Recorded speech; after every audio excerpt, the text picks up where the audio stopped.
Hello, everybody, and welcome back to episode number 31. Dang, saying it out loud is kind of crazy. Like that's a big number right there. Pretty big number. Yeah, we're back. Different day. Not that the viewers would notice. Although I don't know if I'm able to edit and upload a video in time, since I do have to catch a bus right after this. So our ones of people are gonna be so disappointed. yeah, hey, it's like we're getting average viewership of 5, so that's pretty pretty awesome for our standards. That's not as impressive, but it's as many viewers as there are people here. So maybe that just means we all just click it once. We appreciate anybody who watches. Exactly. Yeah. Okay. And since we are kind of on a time crunch, let's not waste too much time. And we're just gonna jump right into the introductions. Starting off with the one and only. Me, Greg. I'm playing Iric Spanner, a human artificer who's happy to be back somewhere a little bit more stable and hoping to maybe get his hands dirty doing a few of his comfort crafting things, I guess. Hi, I'm Matt. I'm playing Dr. Fiera. She's at a weird place. She wants to do so much. She also wants to go home. But right now, she's in a wizard's tower, and she was given golden access, and will abuse it. Hi, I'm Skip. I play Isarel Leafina, the high elf druid / cleric. And she's back in her old turf, but this time discovering something a little bit new. So yeah, pretty excited about what we're going to find today.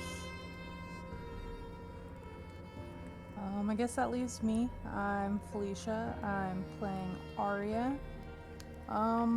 She's really conflicted on everything right now. She wants to take her friend home to be there for her dad, but she's scared with the newspaper clippings that she's seen where our family may not have been on the same page. So we'll see where this goes. Yes, well, they were on the same page on the newspaper. Woo!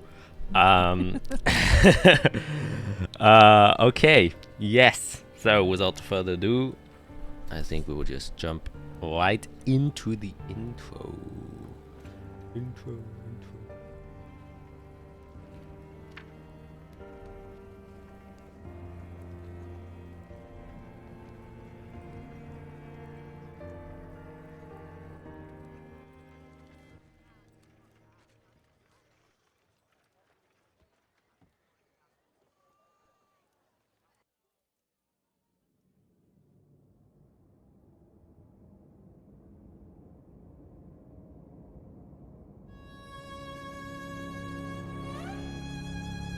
I have looked over this landscape 1,000 times.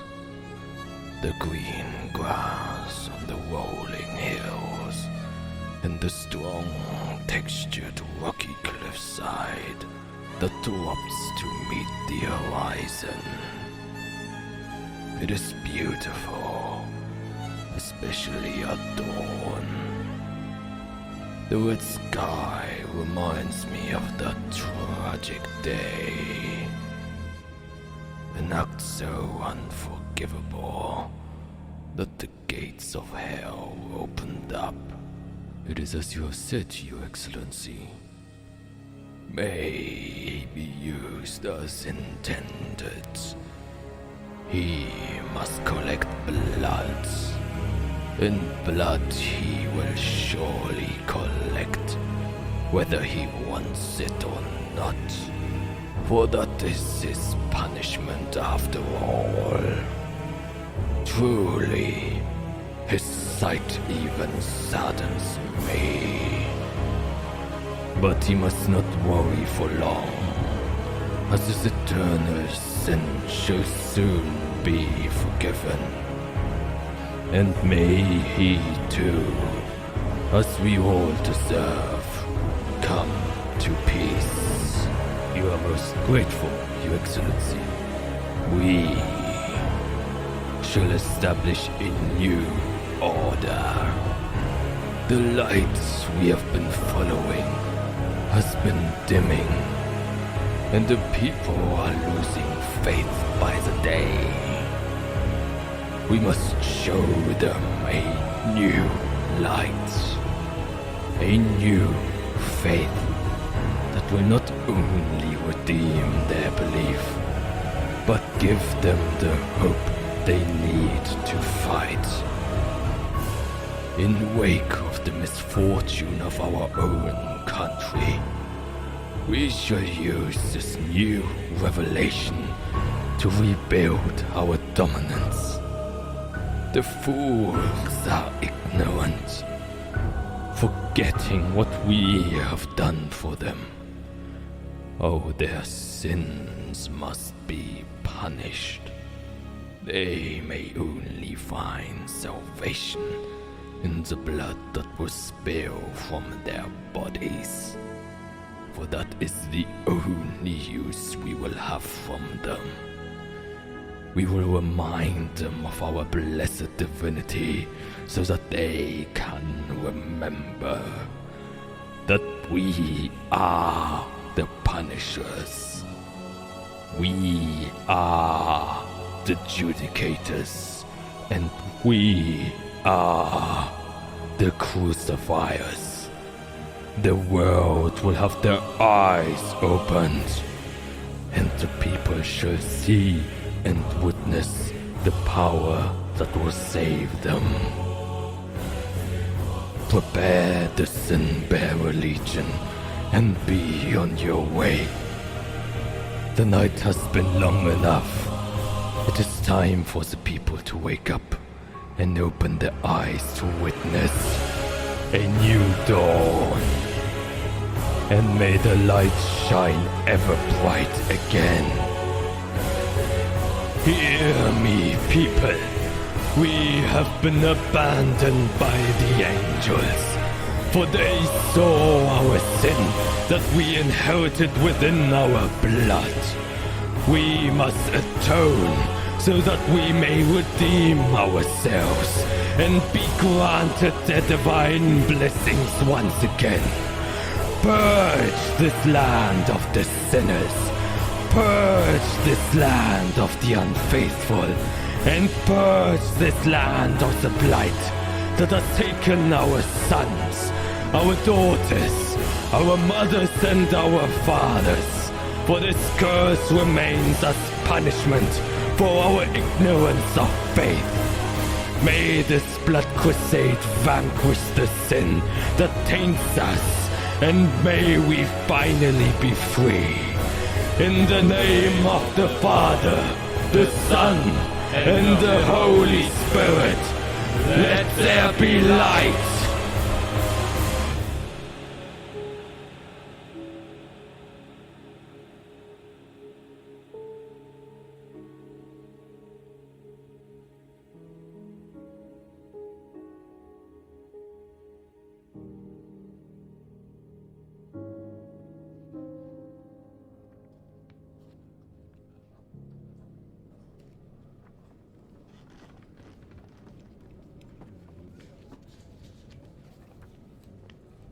Yes.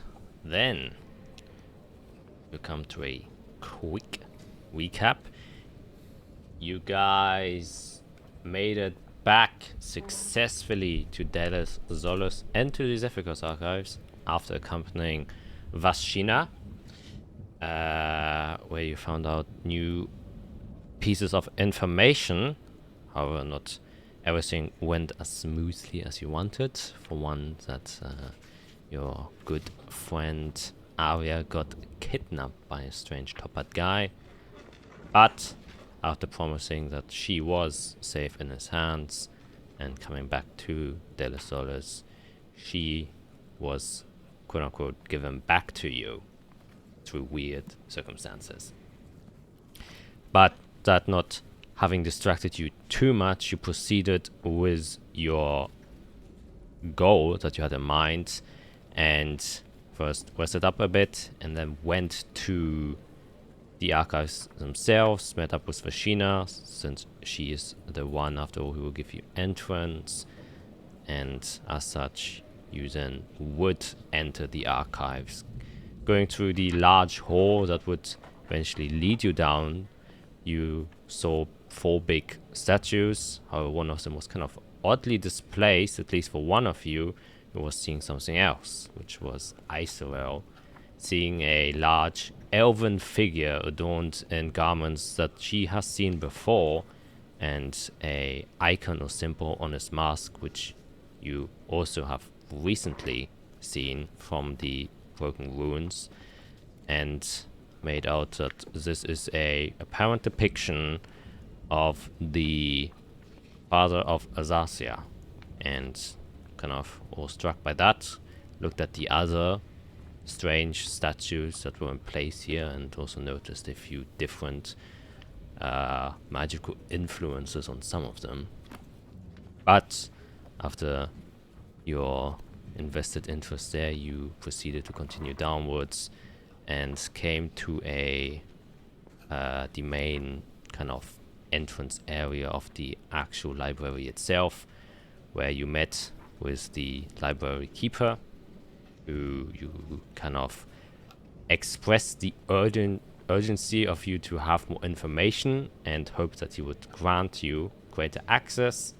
And after hearing you out for a bit, and also the cries from Arya, he complied and thought it was important enough to allow you to gain a golden necklace, after which he also proceeded to explain how this is going to work. Each of you received a necklace, and while inside of the library, you have restricted things that you are allowed to do, especially in terms of spellcraft. No spells were allowed to be casted inside, otherwise you get teleported out. No meddlings with the books or harming other individuals, although anything that may cause any disharm, or it would be teleported out. And obviously theft and such as well. However, wizards were allowed to transcribe any spells that they do find inside of the library. However, they still must pay the cost of any spells that they do back when they come out. And an invisible scrying orb is following you at all times to make sure that you are actually following all of these rules. And lastly, a permanent darkness spell is casted within all of the Tower of Depths, and you must navigate through with a special lamp that was given to you that seems to outshine the darkness. And with this information, you were now well equipped and armed to enter the library, and that you did. So, gonna jump right back in where we left off. You have just walked past this golden door. After it opened up, there was a golden barrier that was there, and as you passed through, a kind of golden aura also passed over your body, and you just kind of phased through this kind of golden force field. And after stepping inside, there was absolute darkness. However, once you turned on your lanterns, a light blue glow would illuminate the space in front of you, and what you saw was a long stretching hallway that was slightly curved, and you can see quite a bit with the lantern. It isn't like a super localized glow. It seems to illuminate quite far, probably around 100 to 120 feet or so. And as such, you are able to see that the hallway is kind of curving. You seem to be at an outer edge, and there are just rows and rows of other hallways that lead to the right. And you can kind of ascertain from where you are that it seems to be like a circular room, and all the hallways are on the right are going towards the center. So it's literally just bookshelves and bookshelves and bookshelves that populate the entire hallway. And you also notice that it's at the floors at a slant, so you're kind of walking downwards a bit as you're traversing. Probably the first one you would notice that extremely well is Eirik on his wheelies, because if you would just stand on your wheelies, you would start rolling down a bit. So yeah, you all just... kind of like, I'm standing there really like still, and I just start rolling forward, and I have to catch myself like, oh, shit. Yeah. Exactly. Yeah, what do you wish to do? You have bookshelves to your left, you have bookshelves to your right. What is your plan?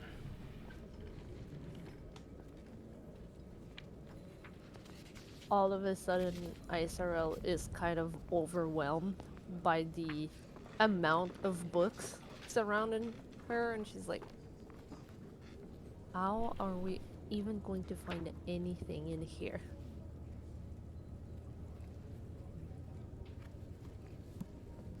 It's a good question. In my wildest dreams, I couldn't imagine being in with this much access. Does it seem like there's any sort of catalog or like reference book that have maps or anything of the library? Or Sure, you can make a perception check.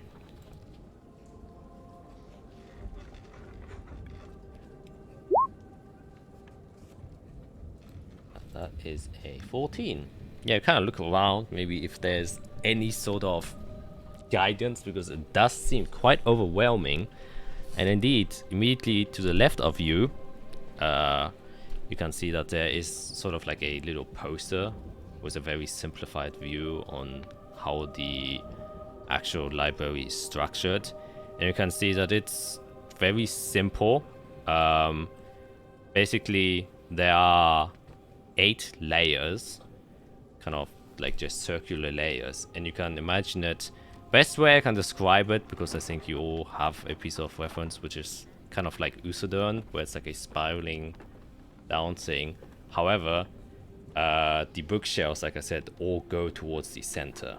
So as it's spiraling down, all the bookshelves just kind of go down. So you can see how it's just this super helix of bookshelves just continues to go down and down and down and down and down. Bullshit. And you can see that the first 5 layers are in the bronze layer. And you can see that the first layer is where all of modern published books are written, non-fiction and fiction alike. Yeah, and it's basically all of that. Second layer is mainly books about history and political families, countries, and other related topics.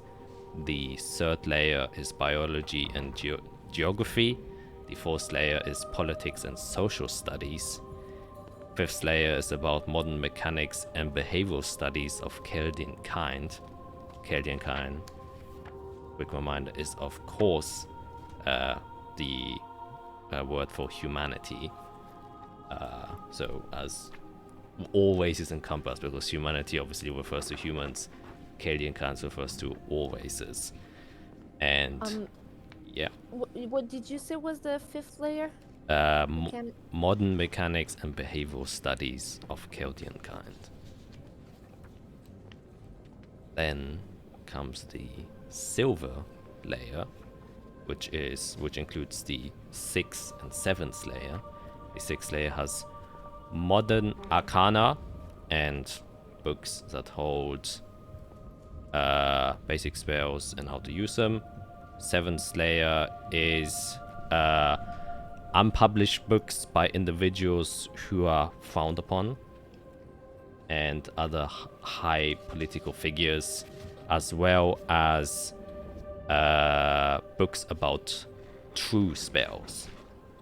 Then we come to the golden layer, the 8th layer, which has books about ancient history and documentation about special artifacts, creatures, and higher beings, as well as books about also other true spells, specific schools of true spells.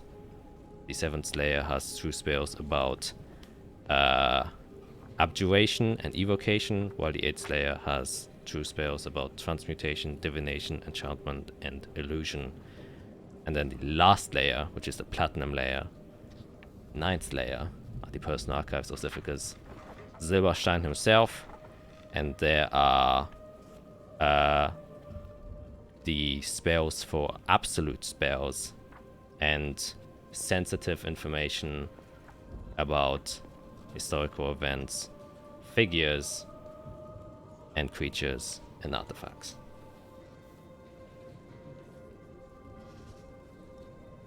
And those are all layers.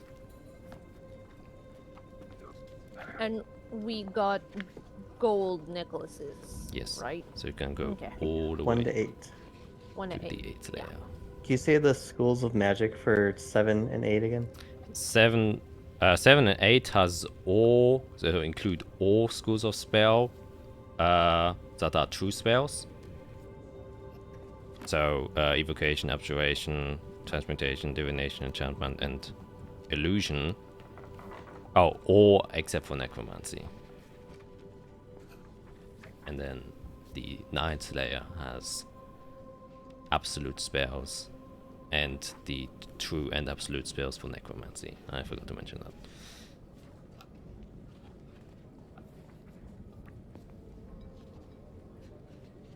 Well, take your pick, guys. I'm already gone. I'm headed down.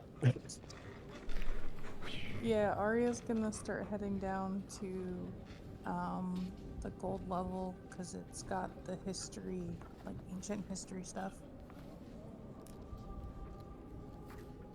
Okay.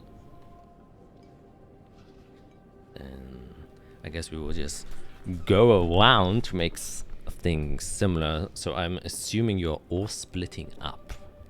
Am I correct? Yeah. I'd imagine so, yeah. Okay. Then I believe. Yeah. I believe we had Arya, I think you had used your thing so we could all talk to each other. Yes, it was for 7 hours. Okay. Just making sure I didn't remember. Okay, very nice. Then I guess we can start off with the one who started off walking, which is Fiera. So you're walking all the way to the 8th layer. Am I correct? Oh boy. Yeah. Yeah, that's what it looks like. Okay. Then you walk down there, and you notice it takes a goddamn while to get there. So you're walking, huffing and puffing to get there. The slant isn't like super steep, so walking up probably won't pose too much of a problem. At least you're hoping. And It's a workout either way. yep, you walk past hundreds and hundreds, if not even thousands of bookshelves before you even get to the 8th layer. And while the graph was kind of written and or shown that like each layer represented like one full circle, you are quickly noticing that that definitely is not the case. That is just a simplified way of showing the tower. However, you probably make a few lapses and you still see signs of like inventory of what is the first layer, and you're noticing, oh, this tower is way deeper than just 8 slices. It probably is, you have no idea, maybe around 20, could be 50. So one layer could be multiple stories. Yeah, exactly. But eventually you do make your way down, and during your time walking down there, you would like see other lights like far down the hallway of other people who are also inside of here. But the more you descend, the less people you meet. And as you kind of exit or kind of finish the walk through the first layer, you do see that the hallway is then blocked by a large silver door. And as you kind of approach, you can see that your necklace then briefly lights up a bit. You can hear a few mechanical noises, and if you look down at your necklace, you can see that the flower pattern around the eye kind of moves and shifts a bit as the incantation inside of it activates, and the door opens. And then leaving behind another force field, but made out of bronze. And though you have this shining lamp, it doesn't shine past the bronze arcane layer of this magical door. However, as you kind of approach and go through it, once again you kind of get encompassed in this golden aura as you pass through, and then once again new rows of bookshelves are presented to you as you kind of step into the bronze or silver layer, I should say. Oh, the force field would be silver, not bronze. I apologize. Going further down, all the way to the gold layer now, and there you're greeted with a very similar door that was at the entrance. Also a golden door, and you can see that in the door, the middle itself, there's like a tree that kind of goes up, and then the crown of the tree kind of spreads around as the roots kind of attach to the bottom of it. And then same thing happens again. Your device clicks, and then the door opens. Golden force field, and you pass through, and you get to the golden layer. So, what are you looking for specifically? Oh boy. Specifically. I think two different things. The first, of course, being information on prestige spells, if he has any records of that. And the second being spells used to use blood magic or counteract it. Okay. Then I make an investigation check. We got the negative one out of the way. Let's see. Okay. 14. 14. You walk around this grand library and are looking for shadowmancy specifically. And as you're passing through, you see a lot of tomes that have, kind of names that you would not necessarily recognize, but kind of relate them to arcane nature, like some of like called bases of evocation, upcasting, or weave manipulation, stuff like that, all kind of magical weavy terms. And there's a section of bookshelves, and most rows of bookshelves have like some sort of descriptor that kind of vaguely says what type of books are inside of there. And you see one bookshelf that kind of states like unknown arcana or unprecedented arcana, or vain arcana, and you would presume maybe a prestigio shadowmancy is under there, and you Could be there. kind of go through there and look at the books. Most of them have like just a wide variety of accounts for magic practices that were attempted during the early days when during the Age of Darkness, when people were still huddled together in caves, and people tried to use magic then, or try to figure out how to use magic without having any formulas or knowledge about how to cast them, since most of it got lost during the Angelic War. And as you kind of open up most of these terms, most of them seem like just kind of failed experiments made and also necessary sacrifices made, since a lot of people who tried spells without knowing what they were doing ended up pretty fatally, since they didn't know what the outcome was. And that most of the spells that are, you know, present today are a result of other people trying a lot of other stuff that was incorrect until it came to a point where it is correct. However, you do notice that one of sections of this kind of it is quote unquote called like vain magic, because the magics they used were kind of in vain, and the spells they tried to create didn't work or weren't useful.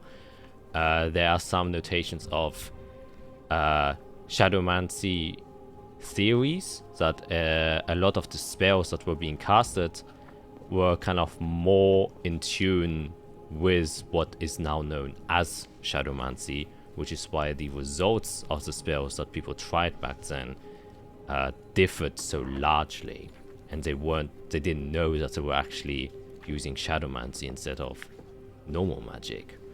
So you kind of recognize that because they spent so much time in the dark, they somehow received a greater attunement to the shadow weave instead of the normal weave. And as a result of that, accidentally did things they maybe thought were known, but because they had a different attunement to a different weave, it kind of misfired and then something else happened entirely.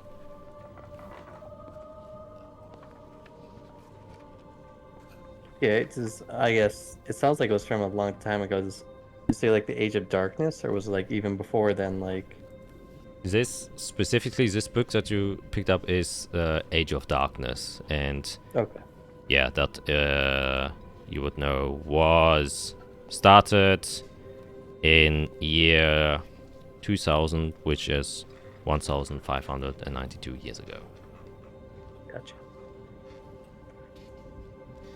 Yeah, but you don't find any spells or specifics for, well, what you are looking for.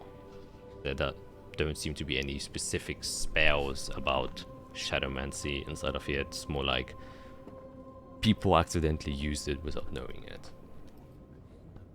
Just, yeah. History of keeping track of what happened. Yes. Would you continue looking for it, or would you kind of turn your attention to something else? I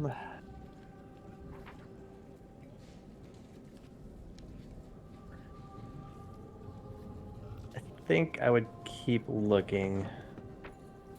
Because I don't think we were given a time limit, so yeah, I plan to be here all day. Okay, then you can make another investigation check.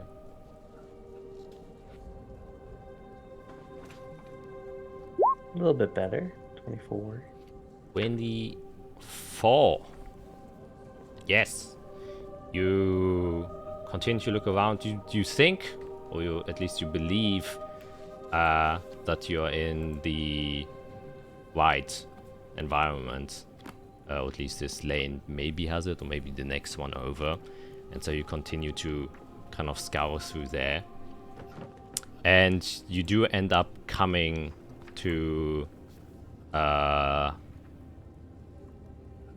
section of books where the wrap of the tomes seem to be a lot different, or at least it seems like a different leather bound has been used, and the style seems very different.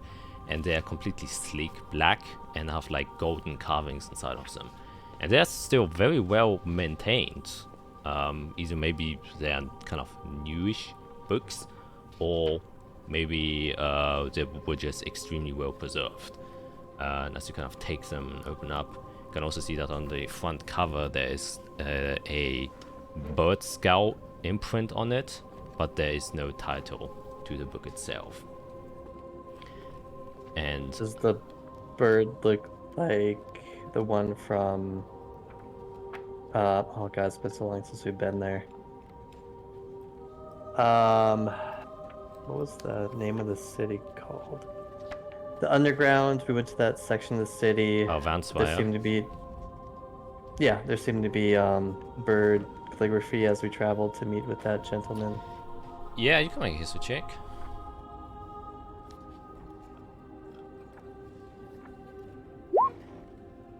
Oop, 10. Okay. 10.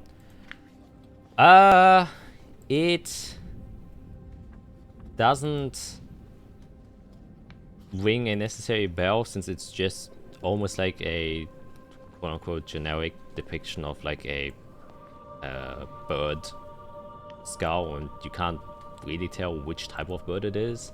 You know that the ones in the Vampire had like very specific raven attire, and they were mainly, yeah, it was like always different. Some had skull depictions, and some of them were just like full-on masks that were, you know, weren't necessarily skulls.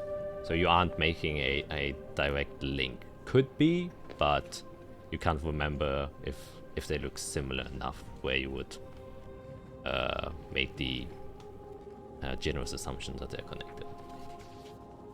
Gotcha. So maybe, but I'm not sure. Yeah, exactly. Probably have to look into it further or refresh your memory. That might be able to help. Yeah, and then you're kind of looking through this book, and it is a book that is written in a different script. Now, you know a lot of languages. Yeah. Do you speak Undercommon? No. Okay. Now, unfortunately, this book kind of persuades you on what it's saying in terms of literature. However, you can still do an Arcana check, as you do see a few arcane sigils inside of them that looks like spellcrafting.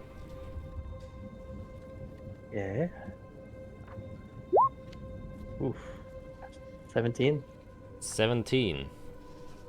Yeah, you're looking at them, and you recognize definitely a few of the symbols that relate to your own magic that you have. However, most of them are, if you would place them in a school of magic, very similar to conjuration magic, and you quickly gain the knowledge that most of the spells inside of these books are about summoning something. Not necessarily like a beast, a being, or something. Like you can summon a wide variety of different things, and this seems to be summoning something. That, and that it's very closely tied to the caster itself. So the best you can make out is it has something to do with summoning that is also closely tied with the summoner.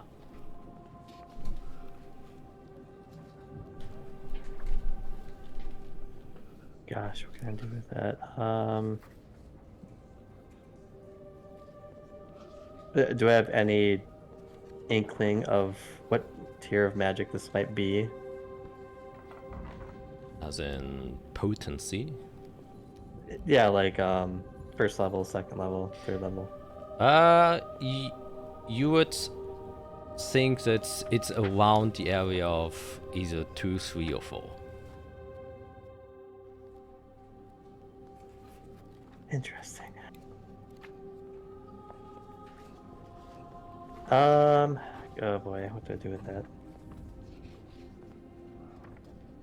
I think I'd pause on that then. Mostly because I just don't speak the language. I guess I'll keep it with me and just see if I look for more. I don't know Undercommon. That's unfortunate. Yeah, I guess I'll just keep the book with me and just keep looking around. Okay. And you can definitely do that. As you're still looking for the same thing? Yeah. Yeah, it hasn't changed. Okay. Then you can make another investigation check.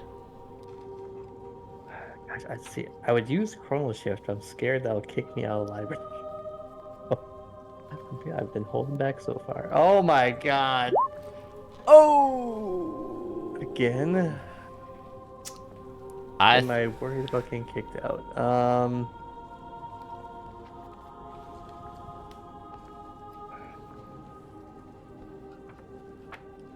No, this is what you would. I think I would use Chronal Shift if I'm. Because I think Fiera would be getting frustrated if she hasn't found what she's looking for, and would try to kind of speed herself up with a Chronal Shift. So I guess I'll use it and see if it sparks the amulet. Okay, as you go to channel your energy and as you do the incantation, you are immediately teleported back to the entrance. And with that, we're going to go to our next individual. Hopefully a law-abiding citizen. Let's see who it is. I guess Isorel. Where would you like to go? I would have followed not far behind Dr. Fiera. Trying to get to the 8th level. Okay. Yes. So you also make a long journey down to the 8th level. That is where I presume you probably split from Fiera. She kind of goes down her own lanes. So what are you looking for? I will be looking for. I'm looking at my notes and trying to ignore my companions doing dumb things in the chat. I will be looking for specific names. I will be looking for. Sorry, I'm going back into my notes a little bit. Oh my god.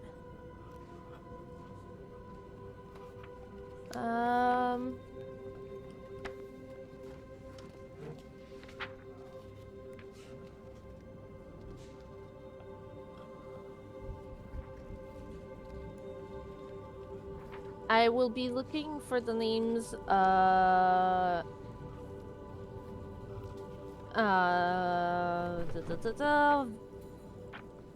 anything that contains Horizon Walker Velada, or anything that pertains to the Evergreen Soul Giver. Okay. Then you're coming. Yes. Oh! That was almost a 17. It doubled in between the two. You stumble down this big library in this very, very odd space. And there's just probably maybe you aren't used to this specific environment and you're a bit overwhelmed, so you don't have a good way on trying, like, searching in general. Like, you just see so many books at once and it's just hard to focus on, okay, which book could it be of these thousands and tens of thousands of books. So you try and scan every single book singularly, but then you notice it's just taking too much time, and you kind of skim read them, but then you notice you're just kind of forgetting all of the book names, and you are unable to properly organize your mind and or strategy to try and find a specific book, and you kind of waste maybe like 2 hours just doing that. And at the end you don't find anything, unfortunately.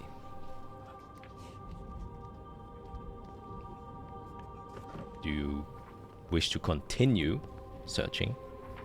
I will continue searching, but when I start realizing that, like, Okay, I'm way too unorganized for this, and I'm literally freaking out internally. I'm gonna find like a little corner that I'm not gonna be in the way of anyone.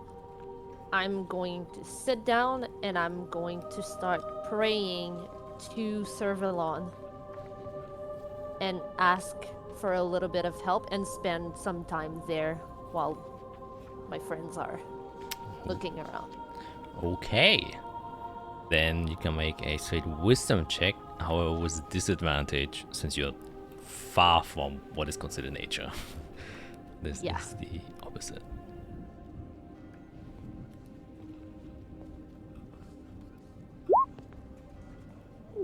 Thirteen's pretty okay.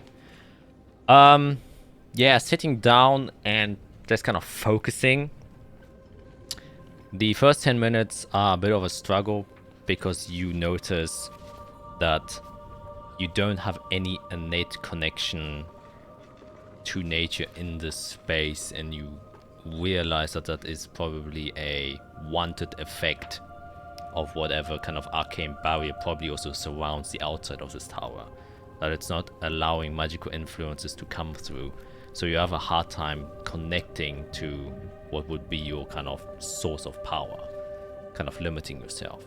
However, this kind of also just rests your mind a bit, since you are in a place the whole time where things were kind of looking on you. There's always this outside pressure, but noticing that all of this is kind of blocked off in this area, I think would calm your mind a bit. It's like, okay, this is like an actual place where you could probably just breathe out for a bit, knowing that literally nothing can touch you inside of here, for the most part, unless someone else is inside of here.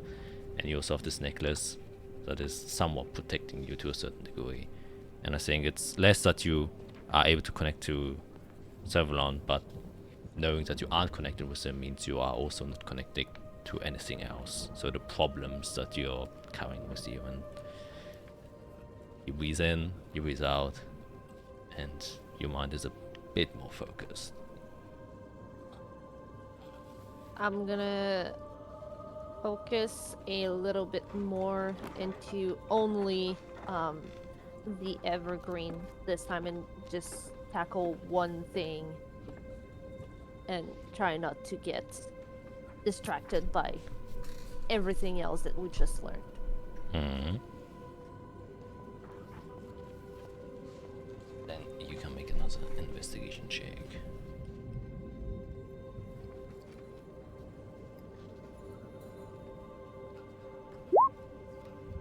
That is a 6. Wow. Yeah. Wow. With a refreshed mind, you make your way through this library. But once again, I think you are focused. However, you don't notice a lot of draconic beings being mentioned here. Eventually, you do find a book that has like some draconic with it, and as you read through it, the only thing it states is a very obvious fact, which is that all drunks are considered extinct 2,000 years.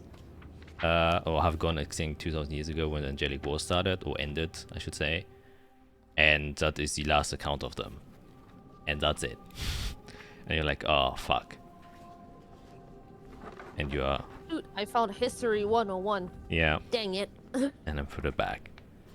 Unfortunately, nothing there. You like to look for something else.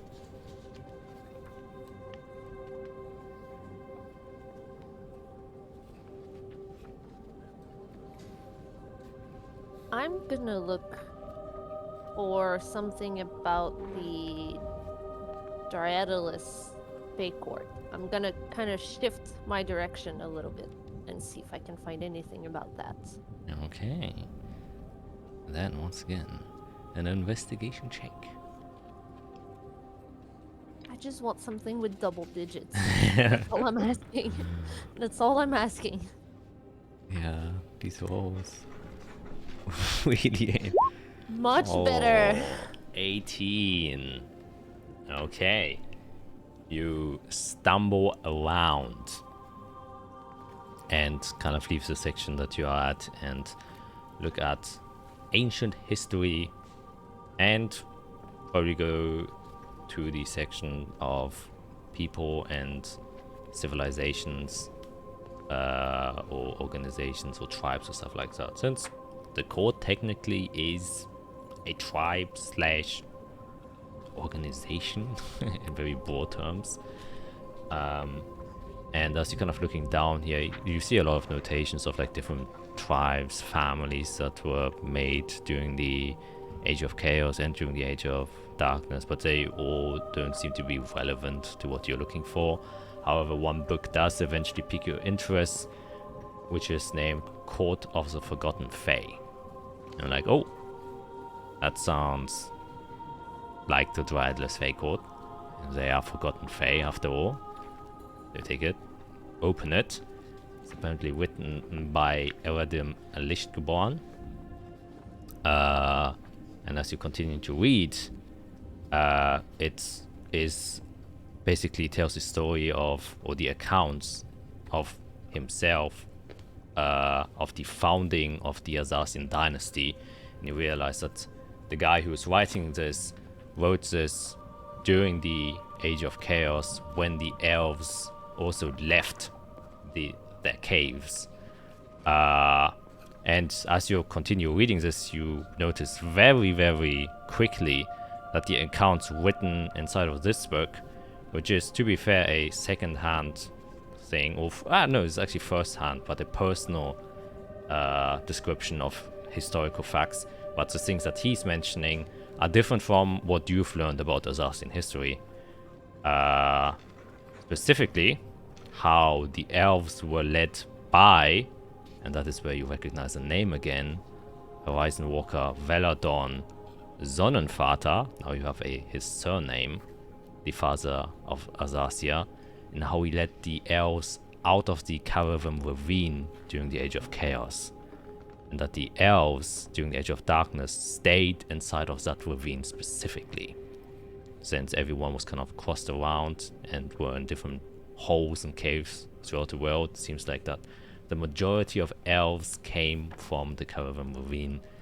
And it was Veladon Sonnenvater who led the elven people outside of it. It doesn't say why he did it. It just says that at some day, like, his family and all of the people inside were kind of just urged to leave the caves and to explore the outside. And then it describes how he was the first elf that came into contact with humans and thusly the Holy Lichniers. They met in peace and were able to work together, and they had a very good relationship and kind of exchanged their culture and stuff like that. And it's just, you know, the founding of kind of the first civilizations. And the plan of Veladon Sonnenvater was to repopulate the lands of Azathia, and in order to do so, he chose 6 families that would helm this task. And as such, the 6 families would then eventually split up after they were traveling together out of the Caravan Ravine and separate. And you would recognize the 6 names of these families mentioned here, because these 6 families would become the foundation of the dynasty that would rule Azathia, but with Veladon to guide them specifically. Even though you know that in modern Azathian history it says that the Auserwählten family, who is the head family of the 7 families, were the ones who led the people and who chose the 6 families. But here it states it was actually Veladon. So which one of the major families is missing in the list? None of them are missing. It seems like Veladon was replaced with the Auserwählten family. And I will just write their name. Yep. Yep.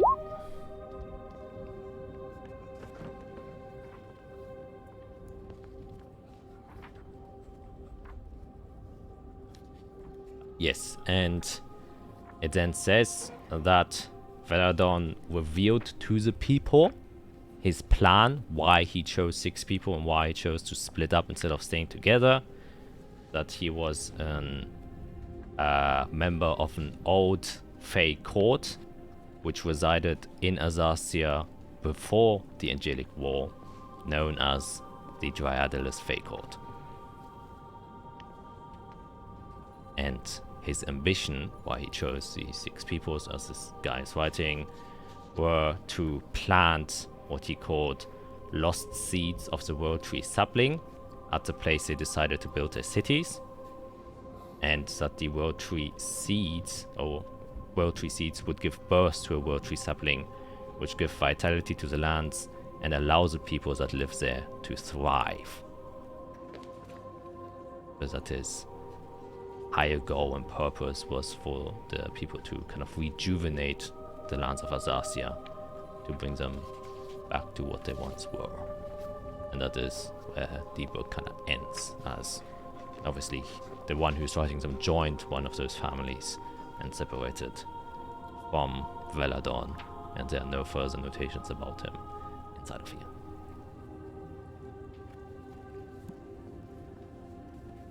I'm gonna take a moment and write down like whatever information I think would be important, and just kind of focus on that book for a little while. Yes, and I do think it will probably take like several hours kind of reading through it. Obviously, I gave you like the skim notes, but they're like, it's like a diary basically what this guy is writing, and you kind of get a look into how life was during the Age of Chaos from an individual who was curious writing. With that, we'll get to our next person. Who shall it be? Let's say we'll go with Arya first. Arya, what are you looking for? Or where are you going? So I said I was going to, I can't remember what floor, but it was the one that had like the ancient history. Okay, so the 8th layer.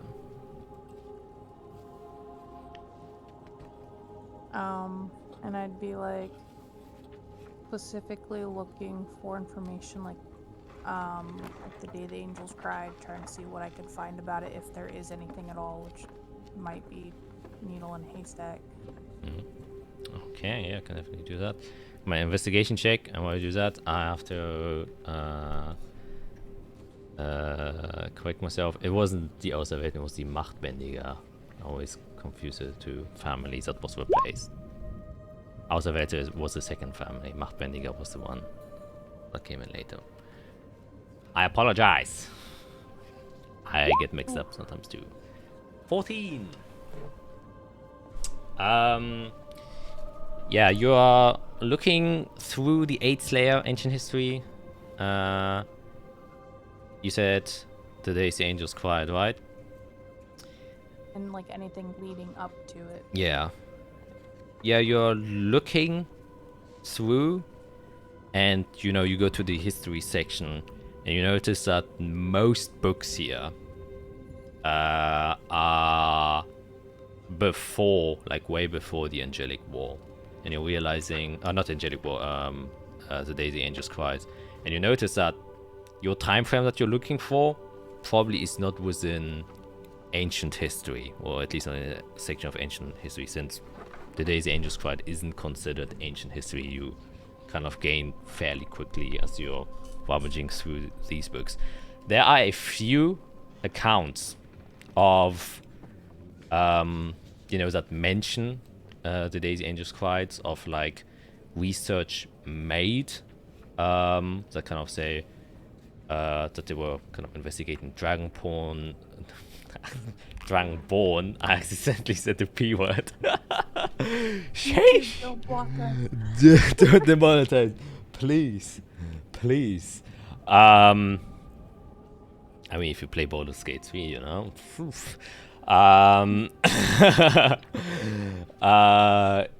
Where they're like studies about where the Dragonborn came from, and it seems like they came from everywhere. Not what most people would think from Tellus, but it seems like a lot of Dragonborn folk were inside of other nomadic people that kind of came from the Age of Chaos.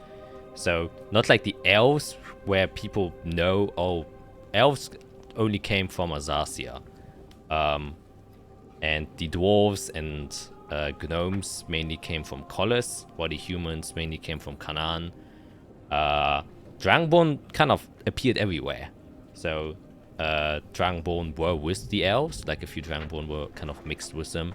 A few Dragonborn were in Collis, were mixed with the dwarves and the gnomes, and a few Dragonborn were even with the humans as they kind of exit their caves during the Age of Chaos. And then, you know, you are reading all this, but there is no direct connection with this fact that leads to the Daisy Angel's tribe. You just now know that there were like a lot of Dragonborn tribes in every country before, you know, they got wiped out during the Daisy Angel's tribe, and that is kind of how it's mentioned in this context. Like, oh, they used to be everywhere, and now they're nowhere. So, do you wish to look for something else, or continue down this and try to look for? So another thing that I would look for is anything that could be like wars, that big wars that had happened in the past, that might help me with trying to figure out how to stop this one. Okay. Yeah, you can make an investigation. It is Arya's goal anyway. Yeah, yeah.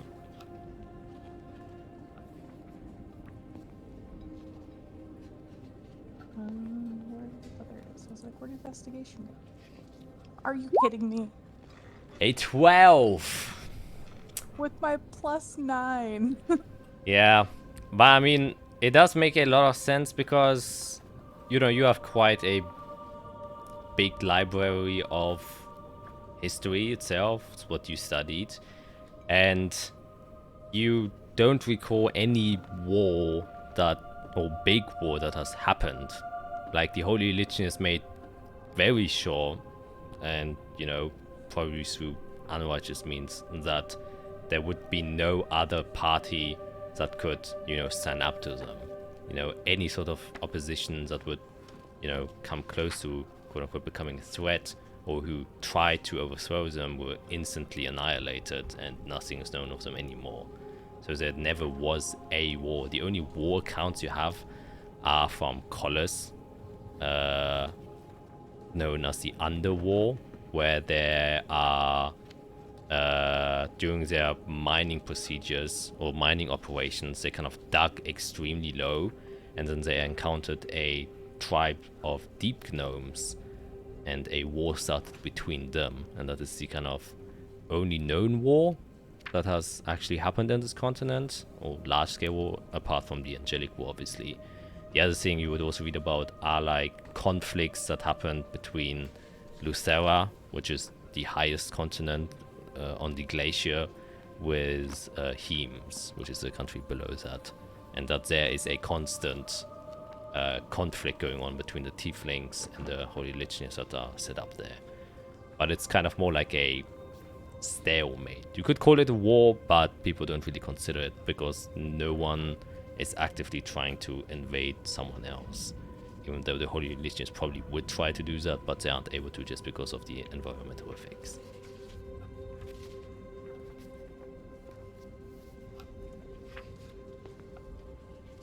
Well,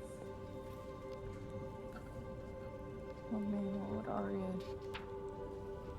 I think she would try to like learn more about that specific conflict, because it is a stalemate, and like even though it's terrain-wise why it is, she's also curious on like anything she can find about it.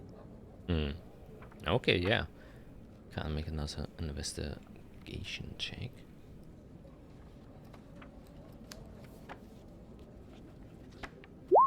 Oh! Natural 20. Holy shit.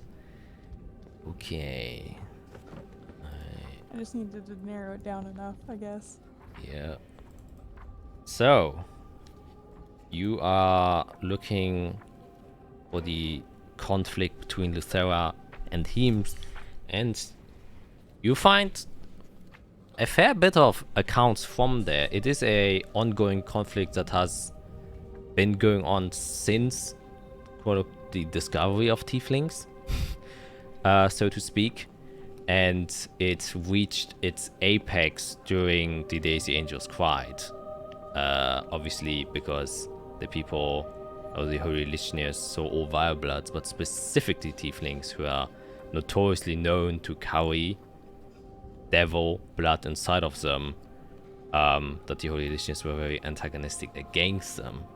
However, you find also other piece of information is that Heems, while considered a country under Holy Licheniers rule, isn't fully under control of the Holy Licheniers. It is in fact separated into 3 kind of states, and 2 of them are governed by the Holy Licheniers, but 1 of them are governed by Storm Genasi that are living there, and who have been kind of fending off the Holy Licheniers since the day the angels cried.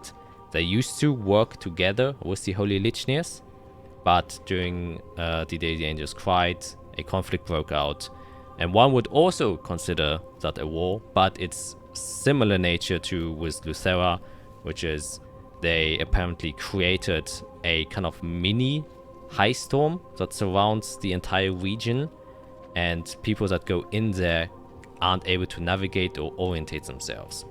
So people that kind of enter inside of this storm usually walk right back out because they have no way of navigating there, and it seems like the storm prevents any sort of divination magic to be casted or used successfully, and so also there has been a large stalemate.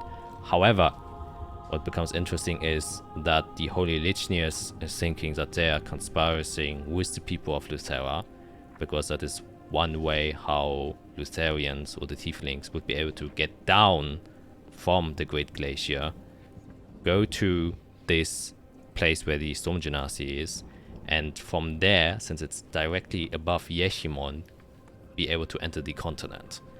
And so the Holy Licheniers, in response to that, built the capital of Yeshimon, known as Norkan, as a defensive measure in case the Tieflings were to start an invasion from up north, since they have no way of knowing, because divination doesn't work in that area.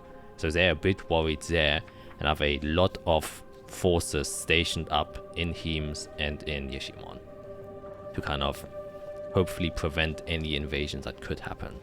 So you see that there are like a lot of different deployment tactics made by the Holy Licheniers, and many attempts of invasion inside of Luthera, but all of them kind of just failed miserably, since the weather conditions are way too extreme. And yeah, it seems like this was like always on the verge of kind of becoming bigger than what it is. Like a all-out war could happen at literally any point of time. So the people who are there are kind of dealing with your situation just since they existed.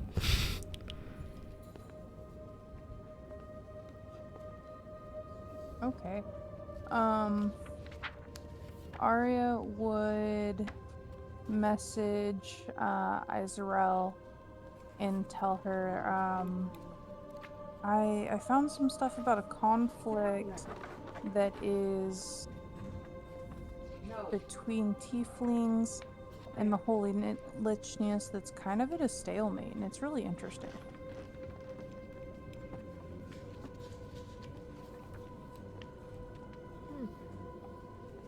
Well, I've found something about our history that is completely different to what we've been taught.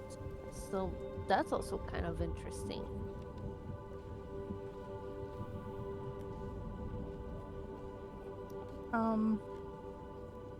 Dr. Farah, have you found anything?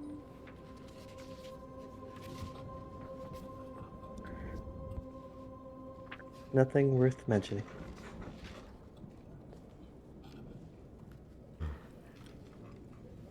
Okay. And Eirik, when you learn something, let me know. And with that, we go over to Irek. Are you looking for anything, or where are you going? I'm just gonna stand there and wait for everyone to come back. No, I'm gonna start in the bronze level where we are. I'm gonna look for anything that has to do with new mechanical or magical inventions that have restraining properties to them. Things that can, hold people or, distract people, things like that. Mm-hmm. And then in the biology section, anything about skin diseases. Interesting. Okay. Yeah, then for the first one, I can make an investigation check.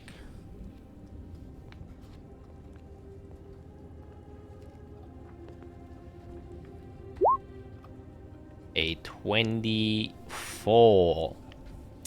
Yeah, you go down to the kind of mechanical section, and maybe there's a spark of joy just seeing tons and tons of what look to be like blueprints of magical creations of people who are hobbyists just like you, or even professional just like you, that kind of write down the ideas, and you kind of just go through the assortment of kind of different tinkerings that have been made over the years. And as you know, and as you're very well aware, this is kind of a newer thing that has been tried to do, creating like arcane tools specifically made to have their own purpose other than just, enchanting a sword to be fire. A bit more substantial creations there. And you find like a wide variety of different contraptions that have been made. There's one that is like a cage that has been created, made out of a very specific iron that is found in Hemes, that seems to be able to conduct lightning extremely well. And that it was repurposed to kind of become like a cage too. And it kind of becomes a bit sad to trap animals inside, because the cage are electric, and then if they touch the cage, they stay inside of the cage. That's one of the things that was being made. There seems also to be a guy who created some sort of gun that also used the same kind of iron that we see from Hemes to kind of put it on like a net, and then he was able to shoot that net, and whatever kind of touched or came in contact with the net was shocked and paralyzed, and like that he was able to capture either people and or animals, which then also kind of becomes a bit sad, since he probably captured animals and then put them into an electric cage. But digress. You also find a different contraption for what seems to be like what we would know as a mine, something you step on and then it would release an electric current onto whatever creature stepped onto that plate, and then also shocking them in place. And you also find out that it was also probably used for capturing animals and then putting them into an electric cage. There's also they're considered like storm rods, and these don't necessarily have a direct paralyzing or restraining nature, but they can, or they're extremely conductive of electricity, so you can put them outside, and whenever lightning hits, it will always hit the rod. And depending how many lightnings have hit the rod over a certain course of time, it kind of lights up a different color, and that's how you can kind of investigate and research like High Storm, for example, because after it passes, you can look at the rod, which color it has, and then you can see the kind of how the frequency of lightning strikes in a certain area. And it has also been used to create a electric cage between things to also trap said animals. So everything for some reason comes back to trapping animals. yeah, so those are like the main practical and also used in actual trial and error circumstances of magical creations that stun and or paralyze and restrain creatures or poor animals. Cool. And there are literally blueprints which you could copy if you wanted to do so. They have like the kind of instruction manual on how this guy built it and which components he used to kind of construct these mechanisms. Okay, yeah, I'll absolutely do that then. I'll specifically the gun and the pressure mine. Okay.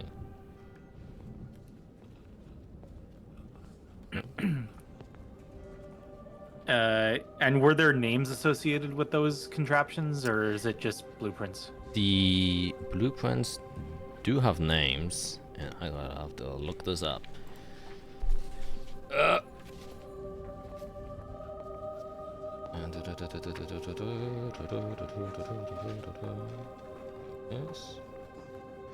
Yes, it is run by not run, Jesus Christ. I will just post it inside a video called Gumash Van Helsing, and you would assume from the name that he's probably a dwarf.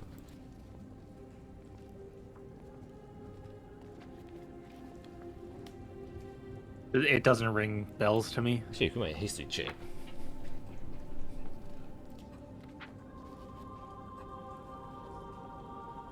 '23. I mean, everyone else is failing while fucking Eric is walking over here. Yeah, it makes a lot of sense why you would recognize this name, since he is very famous in your field, which is he is the founder and head leader of the Arcanine administration, which is there are 3 leading groups that actively do artificing or creating magical tools, and this collective is known as the Tricana, and this guy is the leader of one of those 3 groups, which is the Arcanine administration, and it's based in Collis. Cool. Good to know. Good to know. And then I'll move over to biology and see if I can find anything about skin diseases, the scales, the burns on my body. Yeah. Then make as an investigation check.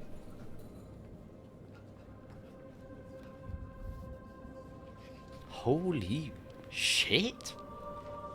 I mean, this guy, give him Bring it. everything.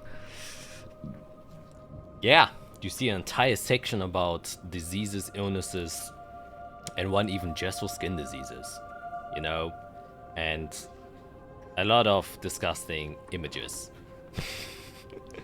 around here. And you kind of go to a section that is further in the back that is about magical contrived diseases, since you assume that yours comes from there. And you can see that there's a section that talks about close what's the word again, if you are in contact with a magical source for an extended period of time, it can have certain effects on your physical form.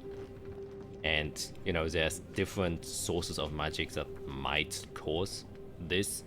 If you work closely at you know, any sort of permanent magical fields and are within them that haven't been properly casted, some kind of residual magic can kind of jump onto your body and then start deforming it in weird ways, and it can show us rashes, skin itching, even acne or some sort of things. Why some young wizards have strong acne, because they are exposed, that is the word that I was looking for, to kind of magic all the time.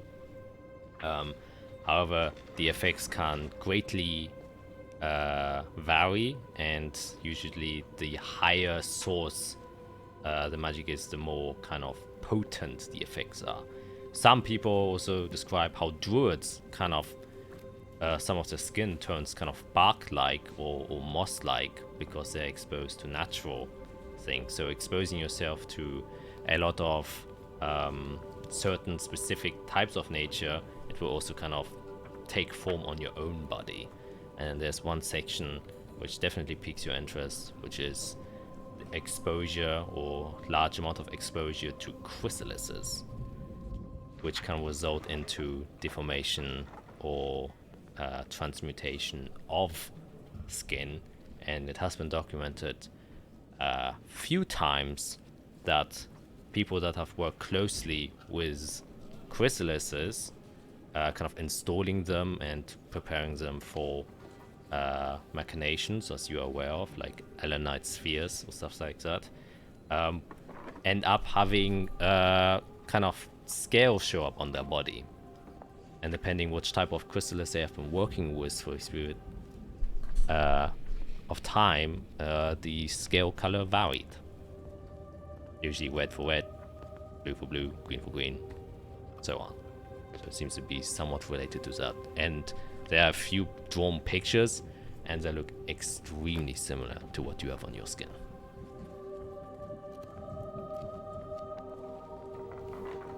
And I can't remember real quick. The color of mine was what? Red. Red, right? Yeah. Okay. Yeah. And since you rolled so high, you also, so kind of reading that they obviously are trying to find, like, okay, what causes this, or what's the origins of this problem? Can you solve it? And it says magical imprints can get rid of them.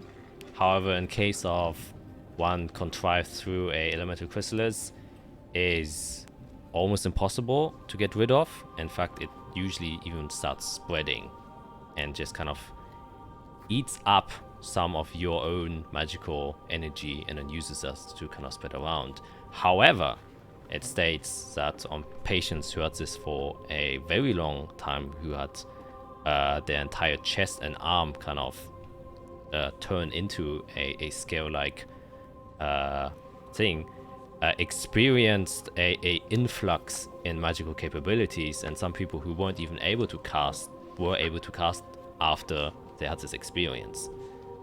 Some people turned to what is now known as sorcerers, having control over magic naturally without having studied it.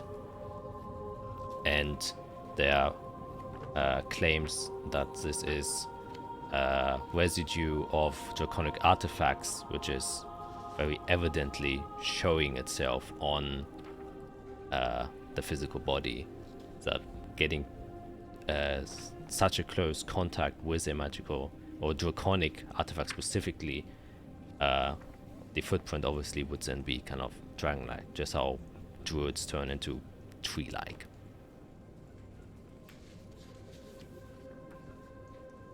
Fascinating.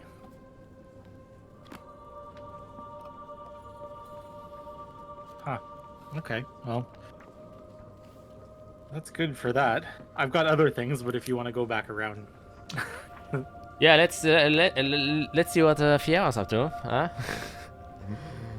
After getting teleported back, you see in front of you the Furbolg form of the entrance keeper, whose name I forgot, O'Toole.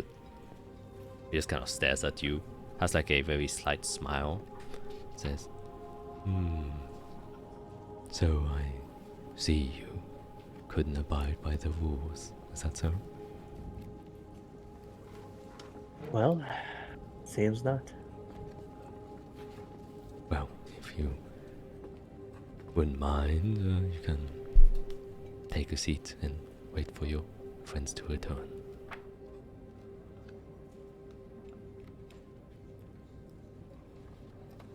I don't have that luxury of time.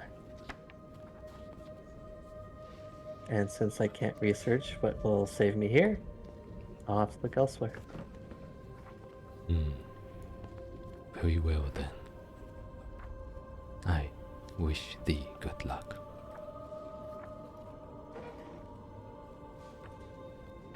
You got detention. Okay, so what do you do? I'm gonna have to wait for everyone else, but I'll leave the building. Okay. I step back the staircase, return to the open hall.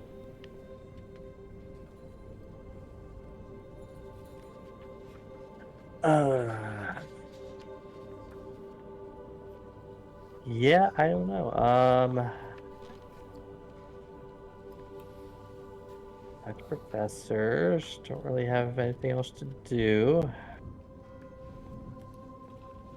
I guess I'll just go back to the inn and wait for Endel to return eventually to check on his sister. Okay. Saphira slowly makes her way back to the inn with a bit of a dour expression on her face. And then I guess we will return to one of the three others. I guess going to the turn order would be Isolwell once again. What do you do?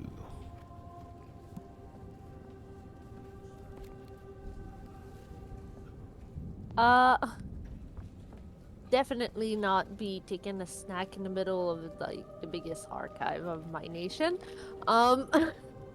I'm probably once I'm done like putting down all the information that I think is important, and when I get to the end of the book, I would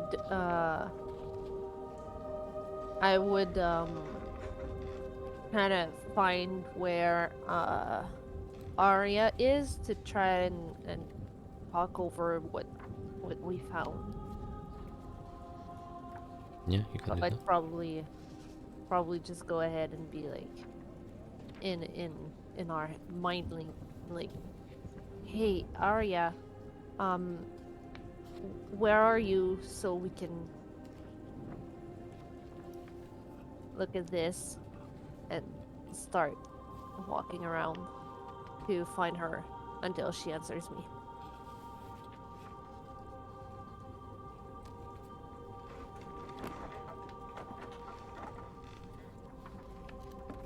Which could take a while.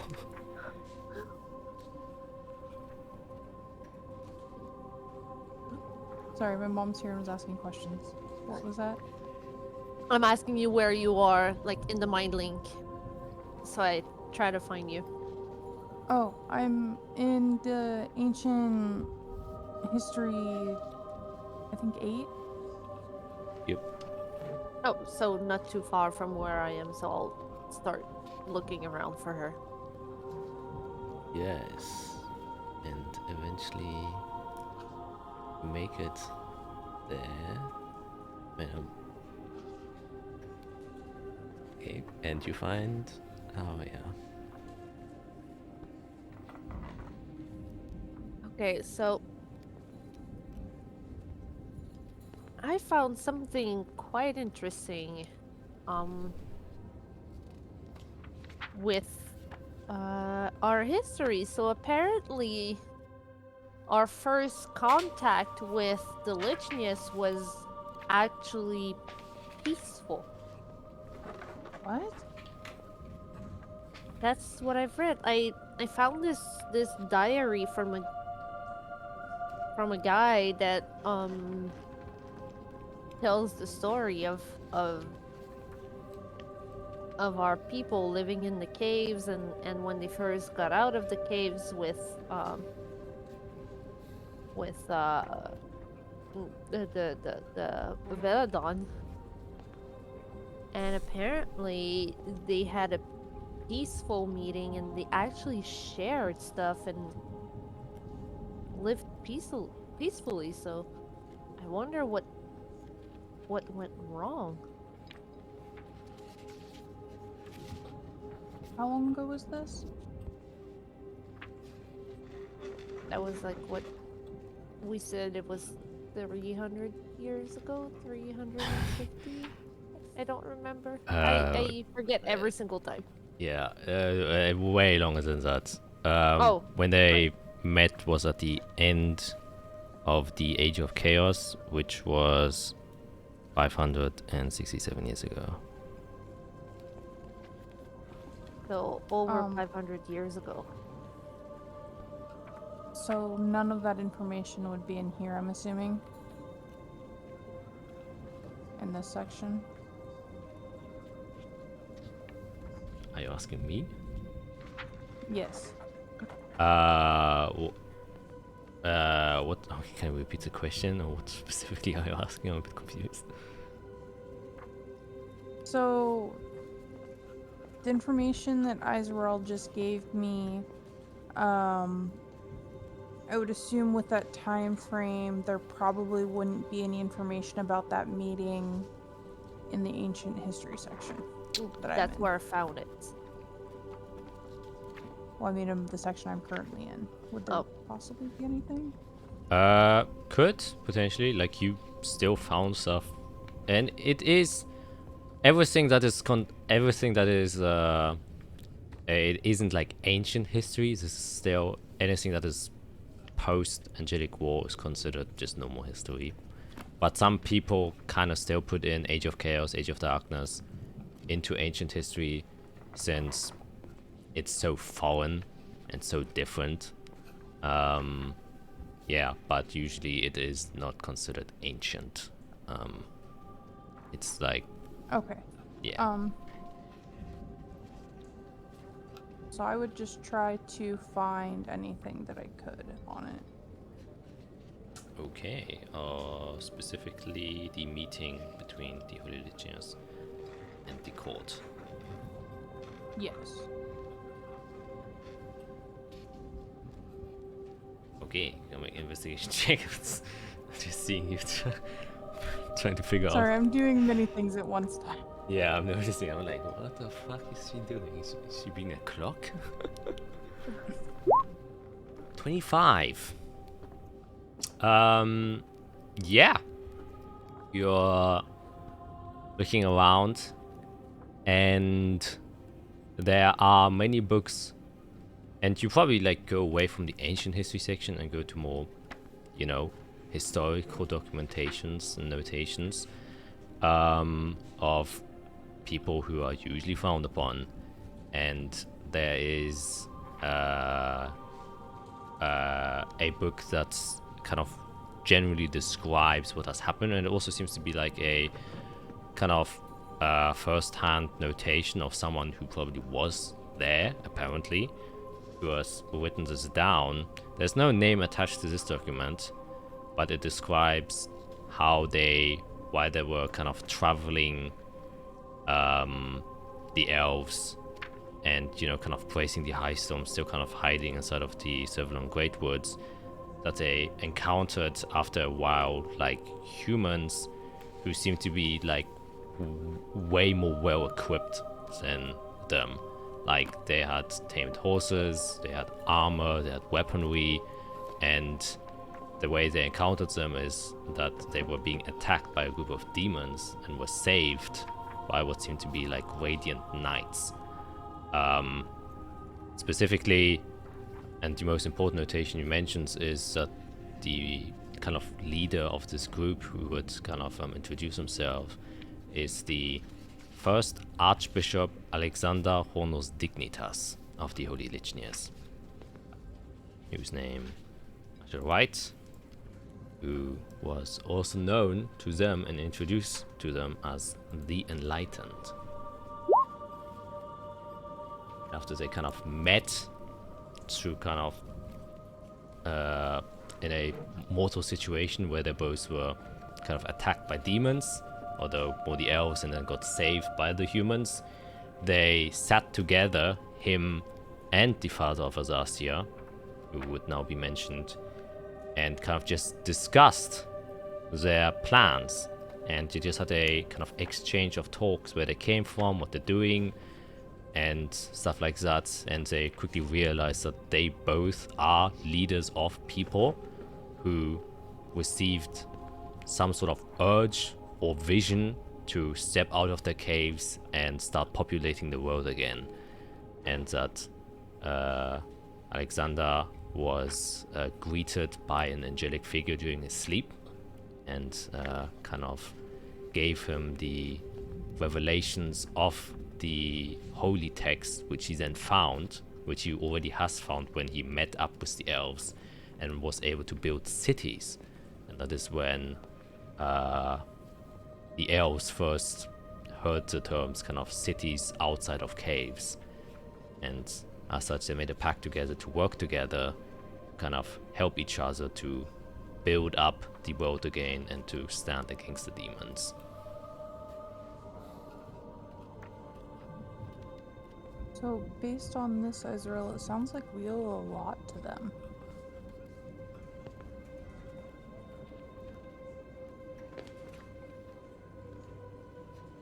I really wonder what happened. Well, I mean, it kind of makes sense, right? Also, because I remember when I spent time with my mentor learning about the court and our ways and everything. He did mention that one of the main reasons why the weave is the way it is today is because our people forgot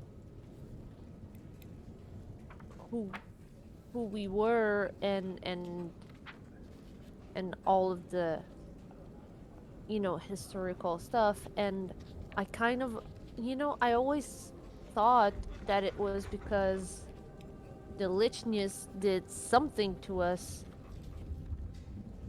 but I'm starting to wonder if we just maybe drifted because what the Lichness did for us helped us become the people that we are today. And in the process, you know, we forgot who we were and what we are.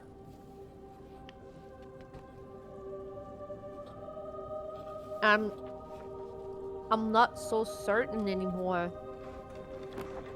that it is because of them, but more because of us, if it makes sense.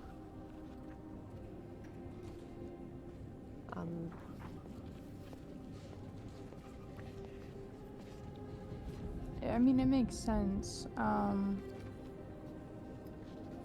We're mostly finding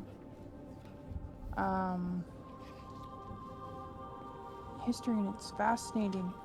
I just don't know how all of this ties into what we're actively trying to achieve. You know, There it is. You meant to click a mute button, but click the disconnect button.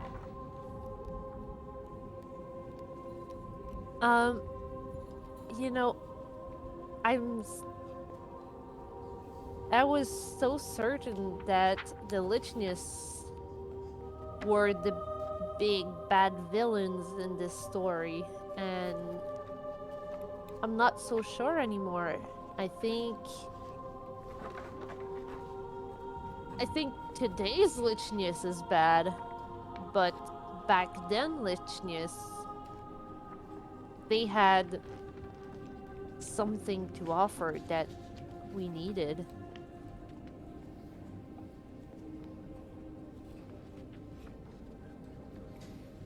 If we were able to find something that was mutual agreeable back then that didn't have anything to do with Chrysalis, I wonder if we could find anything today that would be mutual beneficial without involving the Chrysalises.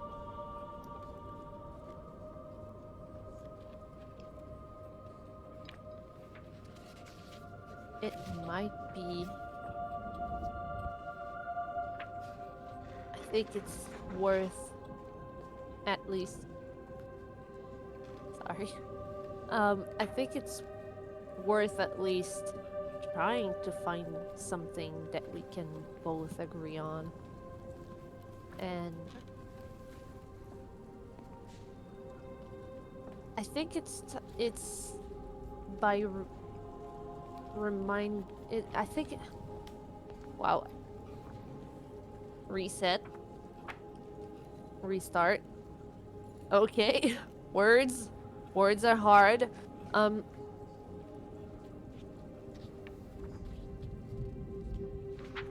think it's important that we remind everyone of the past. I think everybody forgot what happened in the past and how we helped each other and we didn't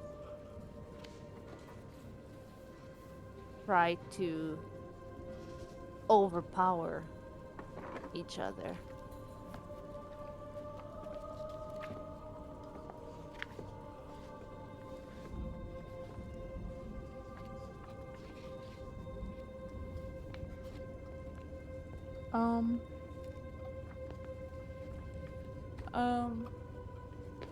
Sorry, lots of things are going on in the background.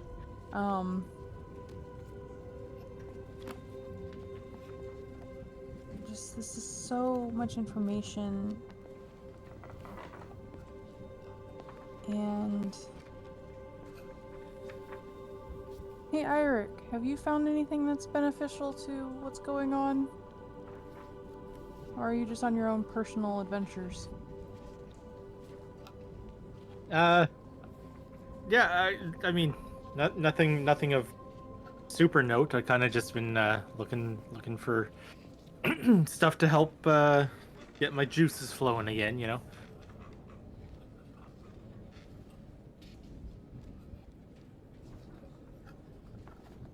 Should we see if we can find anything about he who must not be named and our curse? You could do that. That's fine. You can go right ahead.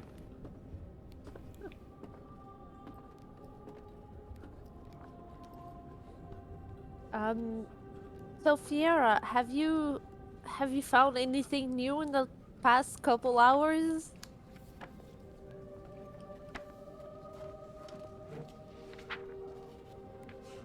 I'm sure I'm wildly out of range by now.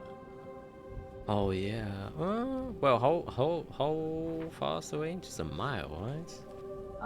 I think it's a mile if you're within a mile. Yep. You can speak telepathically with them as long as you are within 1 mile. Yeah. Then I still think you would be in range because the city isn't that big, and even being so deep, it definitely isn't a mile. Okay. I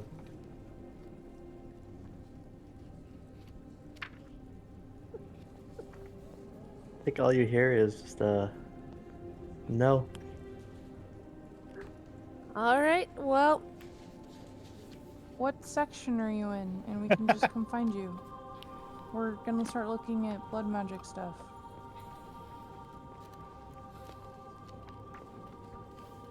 I'm sure you can do well without me.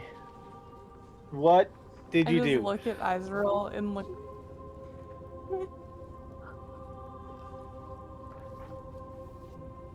I'll just answer.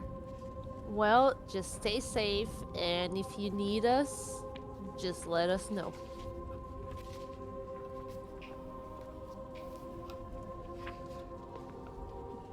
Yeah, definitely no answer from that one. I feel like he went down a rabbit hole somewhere. Or she went down a rabbit hole somewhere.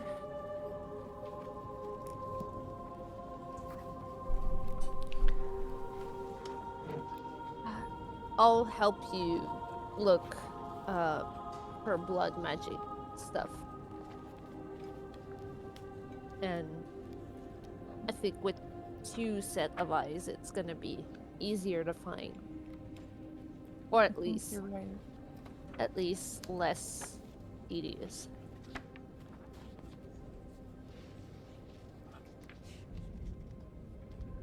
Where do you suggest we start?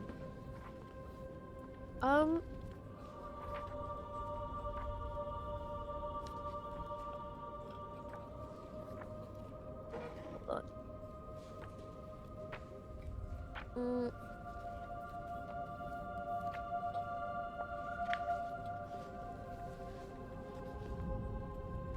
Out of game, are you okay? yeah, my eye is burning. I'm fine. I'm. Oh, I'm okay. And by the way, what the hell are you eating? It looks like an otter pop. Just a It- really big one.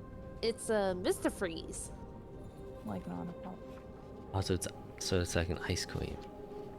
No, it's literally just juice that Frozen. has been frozen. It's a freezy.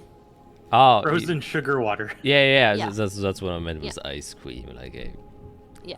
icicle pop. It's just a freezy. Okay, I thought you were just eating a very long sausage. It's like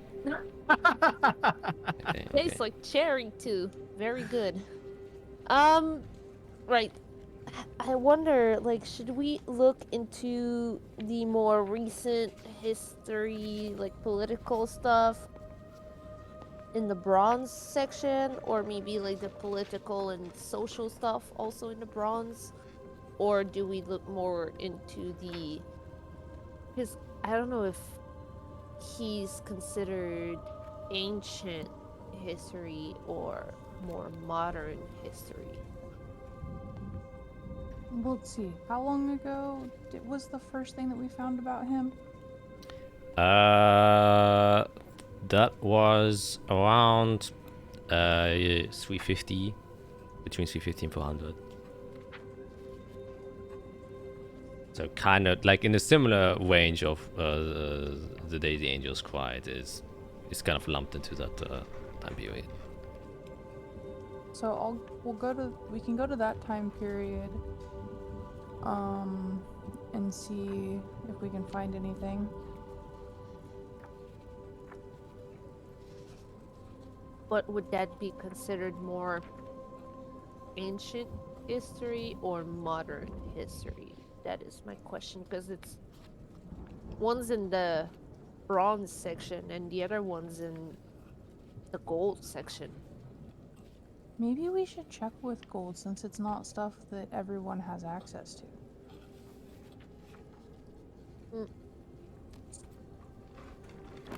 Yeah, and I would think they would not want everyone to have access about potential blood magic and stuff. Yeah, because there's no real cures for it, I don't think they would want everybody to know about it. Rude. Alright, so should probably start looking around here then. That would be the area to look into. So let's kind of spread out and see what we can find.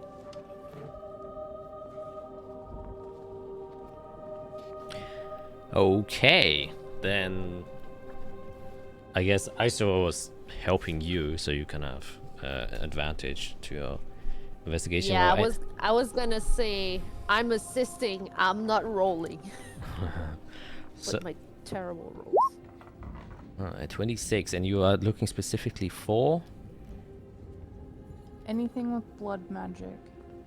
anything with blood magic. Okay, then we're gonna take a quick break here because I gotta pee, and we've been almost going for 2 hours, so we'll see you in a bit and find out what they find.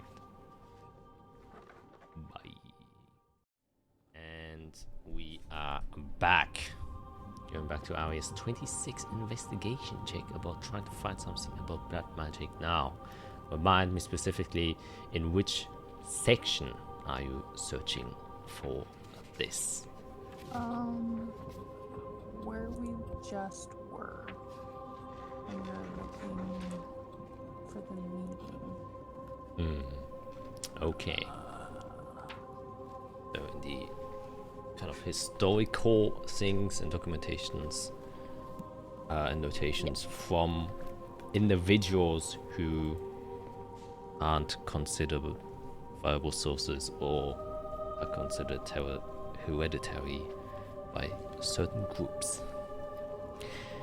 With a 26, you're walking around. You don't seem to find much in ways of blood magic, since that you assume pertains more to magic, and you're in the history section, while there are a few accounts of different, historical revelations about magic. There aren't very kind of detailed inquiries or descriptions of certain types and specific types of magics. The area he seems more concerned about historical documentation, specifically of tracking time. But you do find something that seems a bit odd, which is looks like a kind of, it doesn't look like a book, it's a very thin piece of paper, almost like a pamphlet, that is just barely sticking out from all the books here. All other books seem to be very well organized, and that just strikes you as a bit weird and odd. So you kind of approach it. It's probably a quick read since it's so thin. As you take it, it reads "The Bloodied Pagan."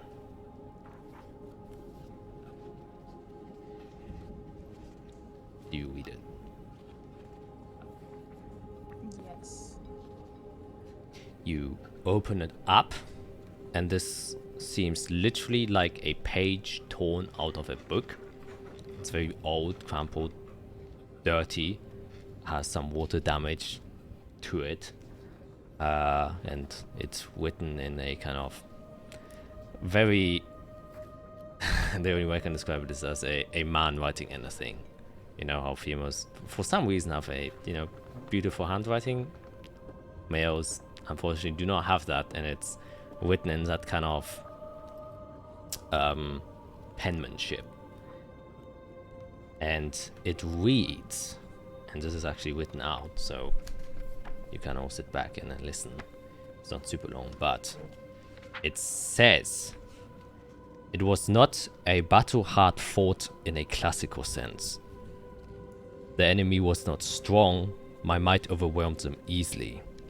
The difficulty lied within the ambition of this slaughter, because that is what it was. I felt no honor in killing the innocent, the defenseless, the sick, and the weak. My hands were covered in crimson blood and not blackened blight. A guilt that made me feel human again came over me, and then I saw him. In the field of corpses which I had just created, the hands of the fallen seemed to reach out in the sky, asking the gods of why they were punished in this way. But oh, how ignorant I was to believe to know what punishment is. This figure that stood before me, I saw it as another helpless victim, a victim to my blade. I approached, or so I thought. My feet were glued to the ground, my arms were as heavy as iron, and my throat as dry as the deserts to the east. The figure was covered in blood, not too dissimilar to me, but he wore no armor, he wielded no sword or shield. There was no pride in this man, for he was not afraid to show what he has done. For he did not hide the sins that he has committed. I could tell just by looking at him. He was just like me, compelled to do the unthinkable by a force that is not one's own will. Yet just by staring at this man, I felt a sudden sadness, one I knew only I could understand. It was at this moment he looked at me. Blood poured from his eyes, a grievous expression of humble sadness, an honest expression, one he had to fight for to show. But his will weakened, and a smile came over him instead. A twisted mixture of vile laughter and desperate screams of despair emanated from him, a wailing so fractured that it made me want to scream for him too. People will hate him just how they will hate me. This I understood. Upon this revelation, I have succumbed to despair and casted away my name and my faith towards the light, for I do not deserve it. My eyes have opened, and like an infant I have been reborn, covered in the blood that has given birth to me. If you read this, then surely you are marked too. Start your pilgrimage to find forgiveness. Find me where the ever-damned was born if you wish to receive the answers you seek, for the answers lie within the blood that has been spilled. And that is the end of of the pamphlet.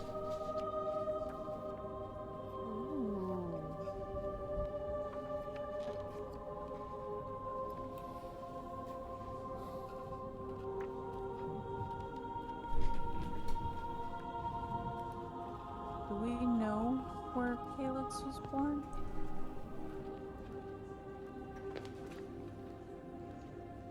Do you?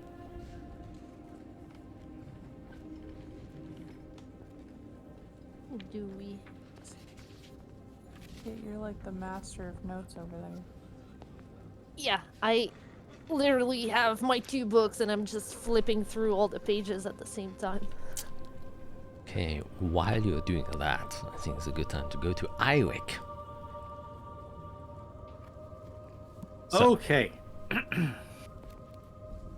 I'll head down to the silver level. I want to go check out the Modern Arcana section. Okay. Looking for anything that has to do with gem magic, like different magical properties that different gems have, and maybe being able to harness that magic to help, improve one's own magical capabilities. And then seeing if there's any sort of lists or index about just, building materials or construction materials that might have magical properties similar to the wood, the petrified wood from the temple that we were in. Yeah. Yes. Okay. Then you can make a investigation check as usual.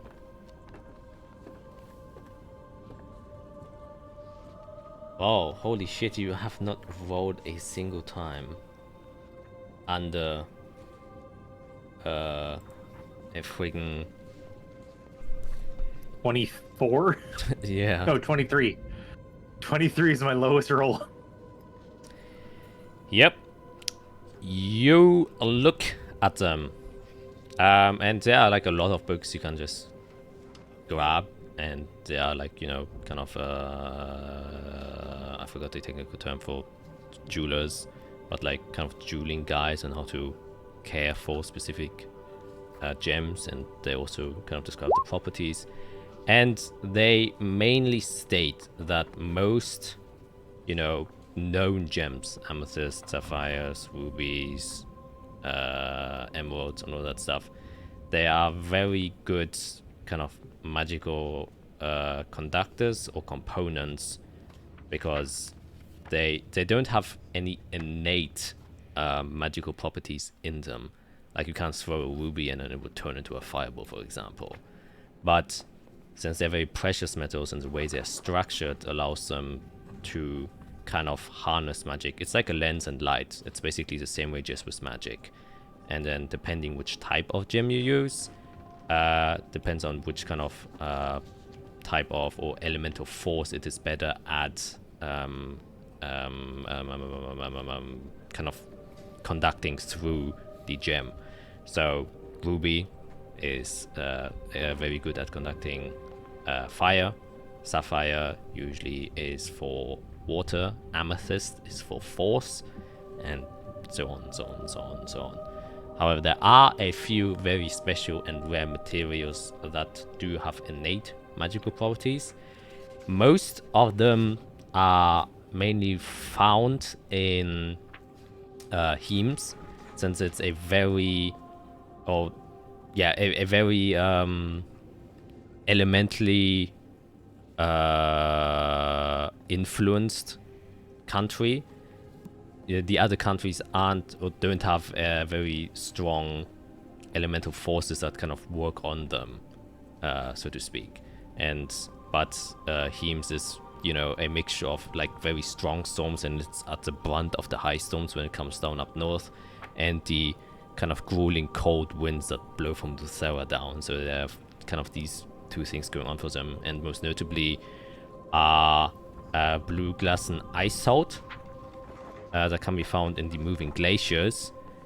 And you can actually make a history check after hearing that name. Unless you know this already. I mean, I remember it, but... Yeah, okay. Oh, if you remember it, then you know. Yeah. It's the main ingredient for... Yeah. Thing. But it can also be used to channel cold magic very, very well. Or negate fire. One of those two. And can store a lot of cold. Other one that is very similar and has more structural integrity. The blue glass and ice salt is very crummy, so it breaks very easily. So it's not very good as a crafting material. One that is, however, better, and this can be found at the insides of the Great Glacial Wall that separates Lucera and Heems, which is Zelen Ice Tungsten. That is a incredibly cold iron that always remains at a temperature of minus 60 degrees Celsius, which I don't know what that is in Fahrenheit, like minus 20 Fahrenheit maybe. No, I think it's the same. They equal each other out at some point. Oh shit. Then I forget what number it is, but it's like minus 20 or something. They both kind of level out, so anything after that is the same temperature, I think. Then I guess minus 60 degrees Fahrenheit as well, so very, very cold. It can get colder, but it never warms up over that. So it has a innate magical property that cools itself. Then they also have this isn't very, doesn't have an innate magical property, although it has like magic that kind of keeps its structural integrity strong, which is Rot Tong Iron. It's an extremely special heavy iron. Like a cubic centimeter of it alone would weigh a kilo, in comparison to like a cubic centimeter of iron would maybe weigh, I don't know, 100 grams. So it's like a super condensed material that is often used to, you know, build load-bearing structures or shields, but only, you know, strong people are able to wield them. And then the last one that's very notable is Electron Heavy Storm Iron, and they are very special because it's actually a natural product produced by a creature that lives in Heems, which are called storm succulents. And they produce that and store it inside of their body to digest it over time. And it states that these storm succulents eat storms. And then out of the nourishments of these storms, they condense it into this special iron, which they then digest over long periods of time. And then you can kind of farm this iron from these creatures.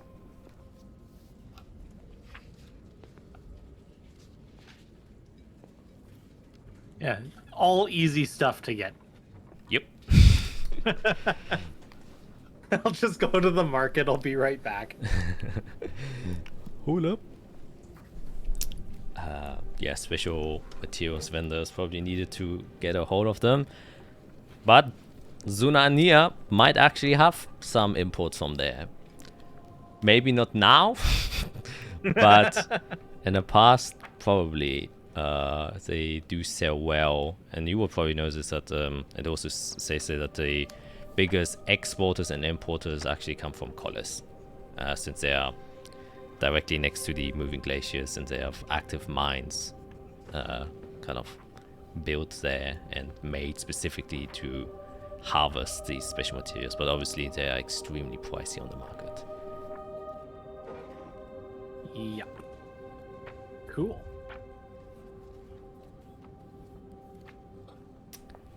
Okay, anything else? I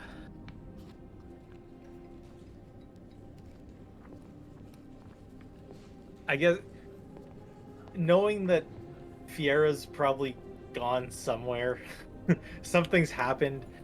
I might as well do her a favor and look up what she asked me to look up, and I'll go and try to look up anything about Xerxes. Okay, yeah. Xerxes. Can do that. Where are you wishing to find out about? Let's go. We're down in the silver already, so let's go to the frowned upon people and the unpublished books. Oh, okay. Then hit me with an investigation check once again. A 16. It is okay. You go there and look through kind of all the people, and there are like a lot of variety of different people, like criminals, stray wanderers, and adventurers even, who have done their fair share of miscellaneous deeds. So you find a section of specifically mages and biographies of them, and you do see that a notation of Xerxes is inside of there, notated down. And you can also see that this book has been written by Kovus Gründungsalter, the guy who is the head and also founded the Kovus Magical Institute, as you would know. And yeah, there's like a kind of biography of him inside. Not autobiography, it's not self-written, seems like Kovus wrote that about him, and it says that he is apparently the founder of blood magic during the days of the Crimson Lotus. That is the time period known where blood magic was heavily used and researched. His race was a drow. However, there's in brackets kind of like uncertain, since he's a mage and can probably change his appearance.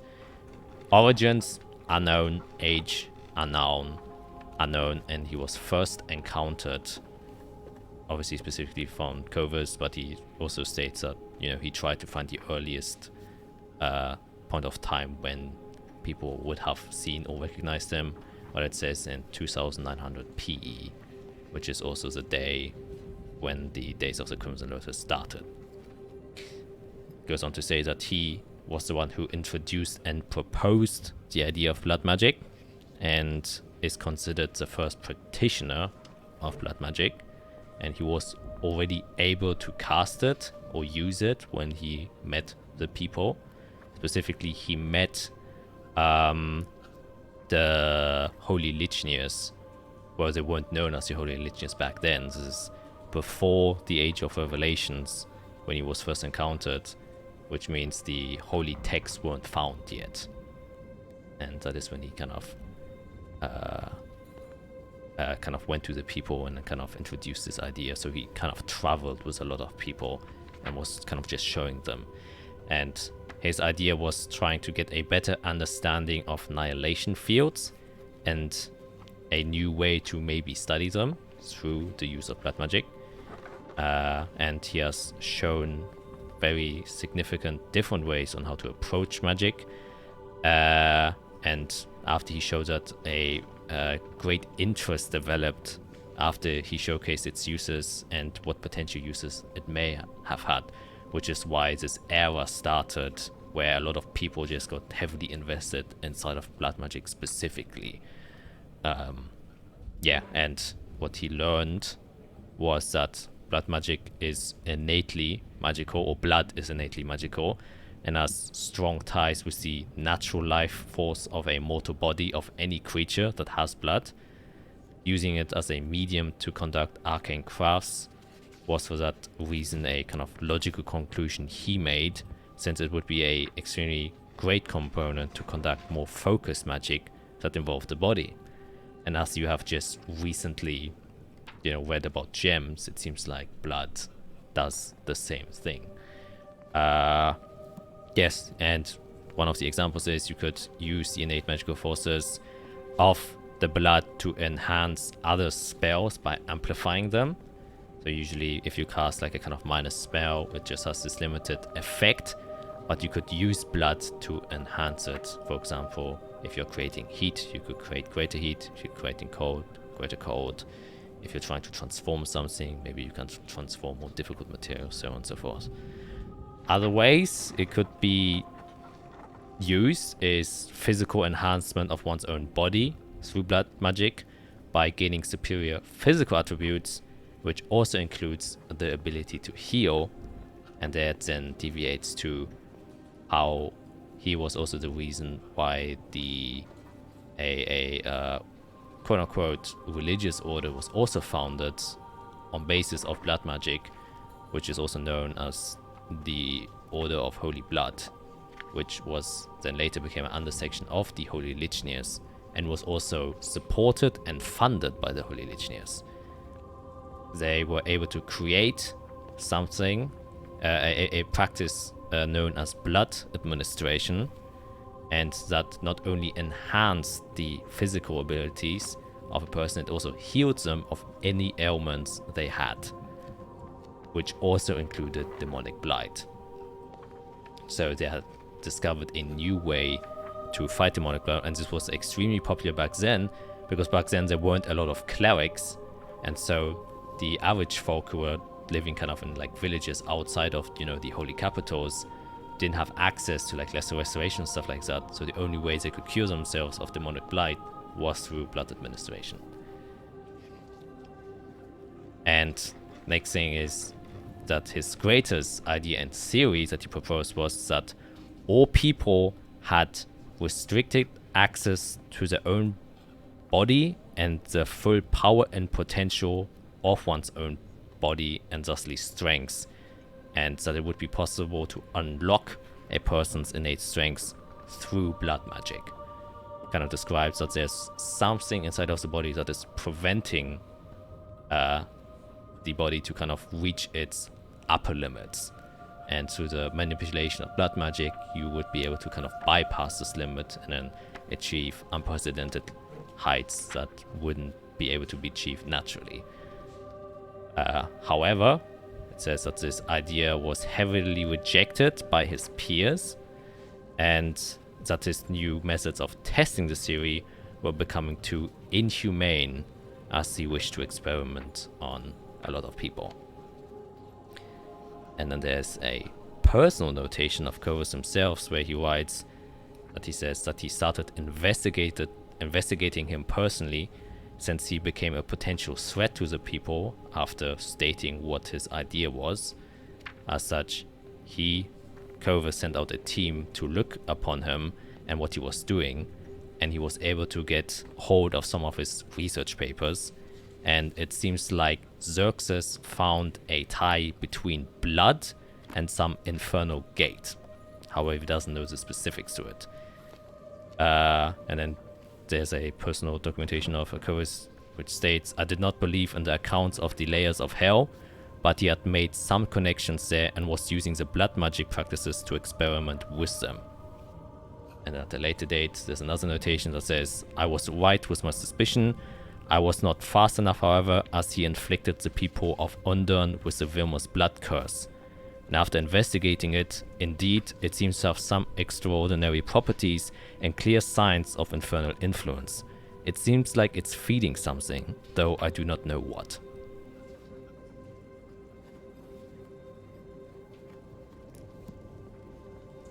Okay, as I was reading that and getting more and more in-depth info, I was gonna I'm gonna ping Fiera. I'm gonna try to ping her and just read it. Okay. Fiera receives a message.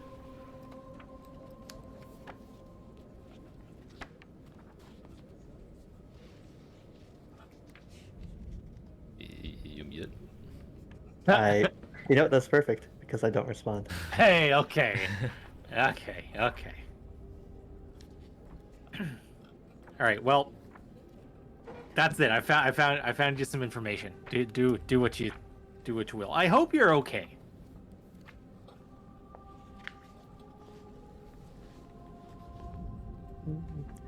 I'll be fine. Okay, so I am doing this right? I'm talking. I can communicate. Okay, good. Okay, thank you. Huh. Okay. Then we will quickly switch over back to the two elves, elven duo. Pronunciation, holy shit. What are you guys up to? So, we don't believe that we know Calyx's birthday Birthplace. or birthplace. So, I'm going to continue looking in this area for the book that this might have gone with, because I'm really curious of what more information there is. And then I think, Israel, you said you were going to go... Yeah, I'm gonna go into the section where I might find some books about people that are frowned upon or like that are not really socially acceptable, and look for anything on Calyx himself as a person, like if there's any legends or first-hand account of like the first time he was mentioned or whatever I can find about him personally. Yep. Okay, then you both can make investigation checks.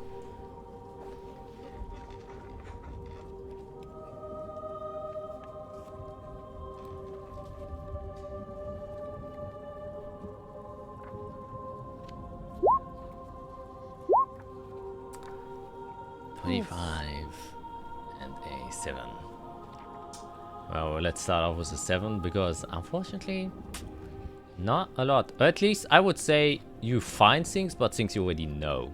You already found like kind of books about him, which just states the usual people who have met him and caught him receive the mark, and people who receive the mark usually had various bad things happen to them, including death. And you know, you kind of read the same stories over and over again, and you don't learn anything that is new. Arya, you kind of try to look for his origins. Is that correct? Yes. Yeah, you look through, and you know it's in the kind of similar time frame as what's it called? The Day the Angels Cried, and you are trying to ascertain. You have an extra bit of information through the pamphlet, since it's kind of describing something. Whether or not what it's describing is actually the encounter when Calyx was born. Though actually make an intelligence check. Oh, you're not an insight. I will allow to insight or intelligence. Definitely insight. I'm better with that. Okay. Oh, wait, no. Yeah, insight. 17. What you gain by reading that pamphlet specifically is you think he is describing the quote-unquote birth of Calyx, and that you are currently reading the very first account of him. You get the feeling, like just the way it's written. It's kind of your intuition telling you that's kind of the case. And the other thing obviously is what used to be a holy person is also writing that, since he states that he has given up his faith, his name, and you know doesn't earn it anymore. And since he mentions light, most likely holy Lichnius.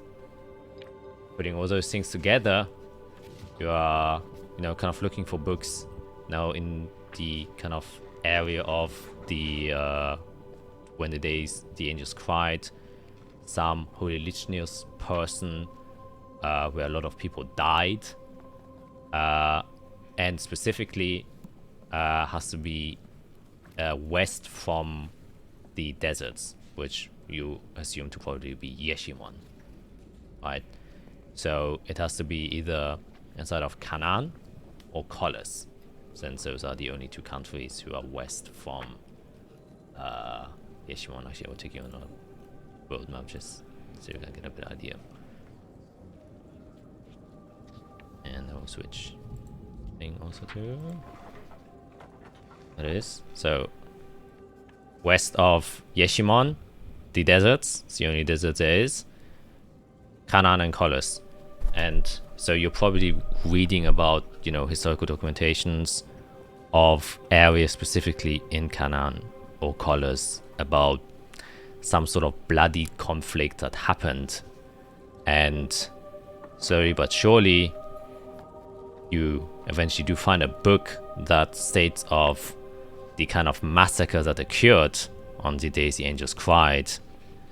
And you read that one of the biggest slaughters that happened on that day was at the border between Colossus and Azathia, as a large group of not only elven people, but dragonborn. Every dragonborn that was in Azathia tried to escape to Colossus, away from the Holy Legionnaires, and it seems like the Holy Legionnaires set an ambush there. And when they arrived at that crossing, they had no way to escape, since there was sea on left and right, and Holy Legionnaires in front and behind them, and they got killed. And that was the kind of biggest number of people killed in one go, if you want to call it like that. And that region is known as the Isthmus Crossing, the area. And that also reminds you the very first sighting of Calyx was in that area. So if you had to guess anywhere, it would be here.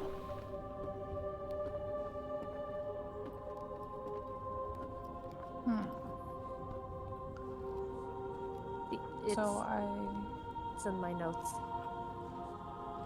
That's one of the things I told you was in my notes.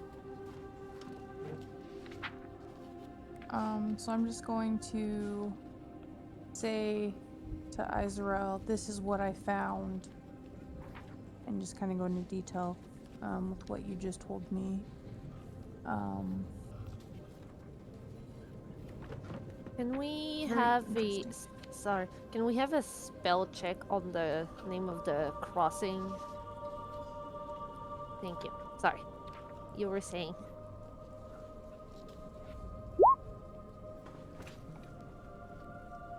And is there a way that you could put that initial, like, pamphlet thing that you read in Roll20 so that we can reference it? Yes, of course.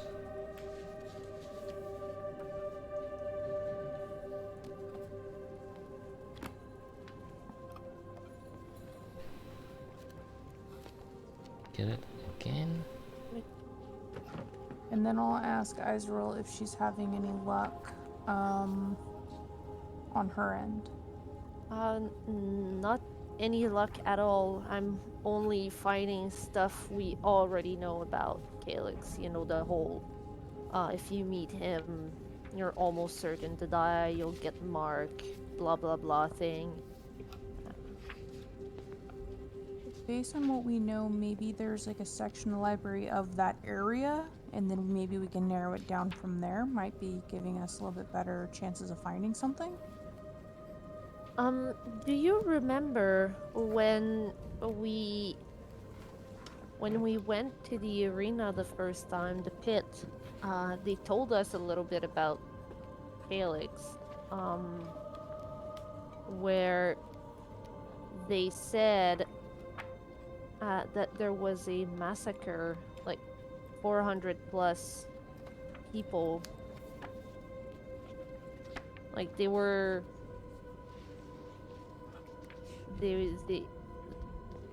some prominent figures were trying to get into Colossus, and they had like 400 people and everyone died, or something along those lines. I might be confusing a few details, but it sounds very, very reminiscent of what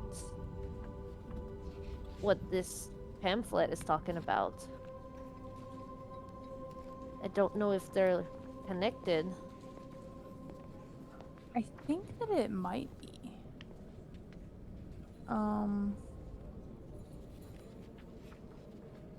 You know, it happened so long ago, so either they are two different encounters that happened in the same place, or they're the same happenstance that just got modified with time. I think it's the same. Actually, I will intervene. Yeah. Since you would know after reading the, like what I just told you, the Daisy Angels Christ, the Holy Lichnius killed a lot of people. Yeah. And by that crossing, it was Calix who killed the people. Yeah. So, first one, a lot of people were killed by Holy Lichnius, and then he appeared. Other one is, since he was there now, and apparently he stayed there for some time, other people tried to cross again, even though the legend was already born, and then they were killed. Yeah, I'm just that's kind of what I'm trying to convey. Like, Should we go to feel- this crossing? we could probably go to this crossing because I'm wondering if, because it says like that he just, well, kind of raised from the bodies and stuff. Could he have been one of the victims from that massacre? Or are they not in the correct order? No, I guess the Day the Angels Cried happened before. So there was a massacre, and then Calix has been roaming this area and killing everything in his way. So I'm wondering, I'm starting to wonder if he's one of the victims. I mean, 'Cause that's possible. He has Helven-like or Draw-like features. We're just not able to kind of really identify what he is, but if he's like a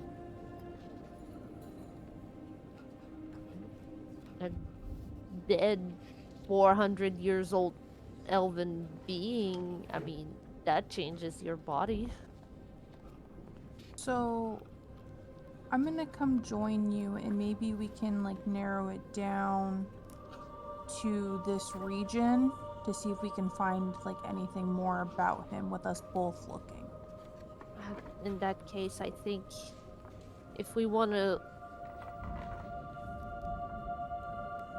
we should probably move into the geography section in that case. Like, if we're looking more about that region in particular, I think geography, even if it just gives us information about the area without going with Calix into details, at least we're gonna know more about that spot, that area.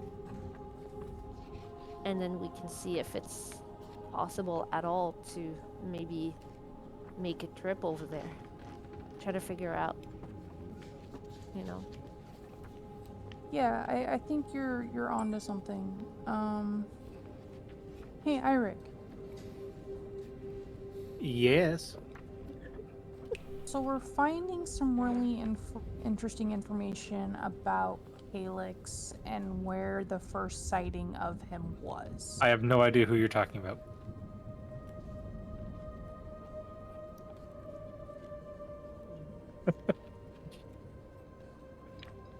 You don't know who we're talking about. I don't know. I've never heard that name before. Where are you? I'm in the library. Where in the library? Silver level. I look at Israel. I'm kind of worried about Eirik. He's saying he doesn't know who Calix is. He hates that name. Do you think Word- he's just messing with us? I'm pretty sure he's messing with you. I don't appreciate that. I mean, you did do the one thing he has you not to do, which is to put voices in his brain. But he told me that he understands if it's important, and we're in a library that's ginormous, okay? Yeah. It was necessary. Anyway, Eric, I think that we should meet up and maybe research together, and we hopefully with 3 of us, because I don't know where Fiera is, and she's being cryptic, that we might be able to find more information with all of us looking in the same area. Yeah, I mean, that's fine. I'll make my way wherever. I just want to make sure. So, I'm not the only one that she hasn't been answering to. Yeah, not really. Like, I also haven't really tried recently. She told me she was fine, but more than that, I haven't heard from her in a while. I'm just hoping she's okay. I feel like she went down a rabbit hole, or she broke the rules. Yeah, something definitely happened. And I'm certainly concerned about that. But yeah, I mean, I'll wherever you want to meet, I'll make my way. So we're gonna go to the geography section. Great. Which is the 3rd section in the bronze.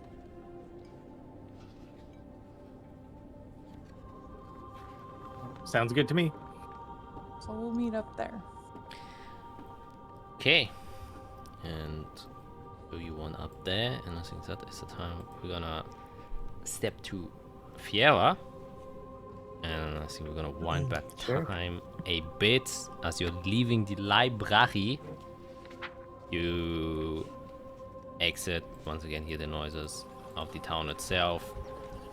And as you're walking out, you notice that a large gathering of people have gathered on one side of this open space. I always forget the name. What's it called? Campus. That's it. Seems to be like a lot of attention being drawn there. And you can see that other people are kind of fuddling and mingling their way there.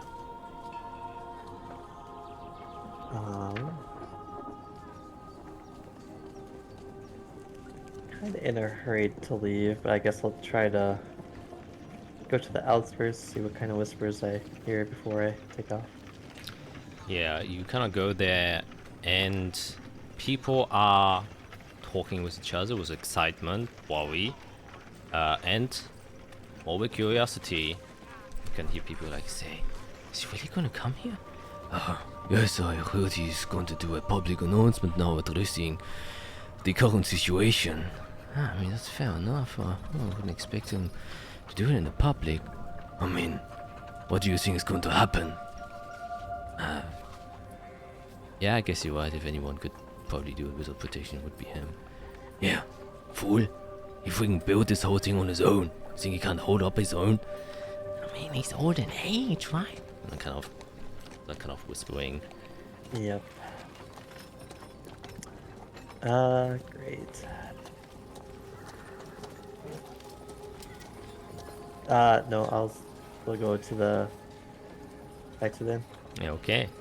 And you'll make your way out of the inner circle, make your way to the outer circle once again, to the Sunset Inn. And when you leave, it most likely is afternoon. Like, you did spend quite a long amount of time looking for, not finding, and then as you exit, it's probably around 3 o'clock in the afternoon. So you step back to your room. Tila's inside, and she is awake this time, so it's afternoon. Oh, great. Yeah, no, I'll kind of put a smile on, and nice to see you up. We're back. Oh, Fiera. I read your letter. I got excited that you were back, but you already left before I woke up. Oh, no worries. How you feeling? A bit lonely. Endo didn't have much time to come back here. Seems quite preoccupied with his training. But That's okay. Well, no worries. I have a little bit of time, but I frankly probably should meet with someone in a little bit. But here, I have some things I could show you that we found. oh, yes, please. And I will take off my amulet and show it to her. Amulet of Health. Okay, kind of looks at it. Says, "Oh wow, it's very pretty." It is, and guess what it does? It has a little bit of magic. Go on. Well, when I've worn it, it's kind of given me a boost of sorts. See, it makes you a little bit healthier. It makes your heart pound a little stronger. It makes your bones a little bit sturdier. Your muscles tougher. It's actually quite unique. That's sounds very useful. Well, it is. Actually, I was hoping you would try it on for a bit. I'm really curious what it might do for you. Here, let me, and I'll start putting it around her neck. Okay. Ow. Yes. You don't laugh at me. You put it around her neck, and she has like this bright smile, but also looks at you with kind of like, are you sure this is fitting for me? Like, don't you need this Yeah, more? of course. Well, I mean, it would help, but it would be nice to know what it can do for others as well. Because magic is something you kind of want to help people with, you know? Yes. I read that in books all the time. When old mage saves the young knights. Yeah, it's something like that. I think you have better need of it than me right now, and when you see somebody that needs it more, you can give it to them. Oh, like a chain of kindness. Yeah, perfect. She wears it, looks at it. Does it require attunement? I think so, right? Yeah, it does. So I guess I explain a little bit. So it takes time to adapt to your body, but once it does, you'll probably notice right away. So just give it a little bit of time. But maybe later today, it might start activating. Oh. Does that mean that I might be able to walk, perhaps? Well, that's the question. We'll have to see, and... well, who knows? Okay, well, so thank you anyways. He's done so much for me, my brother. Don't know how to repay you. Just do the best you can with the time you have. Yes. I'll try and do that. Sitting on this bed. Well, reading's important, so... Yes. Kind of goes back to a book. Yeah, yeah, I guess in front of her, I'll cast Sending to Hashim. Okay. I will say, because I didn't write this out, can we meet at your quarters?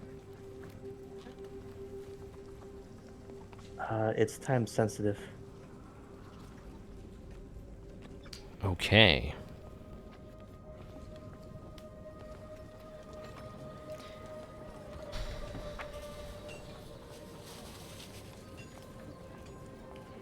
You get a response. It says, "Oh, started me.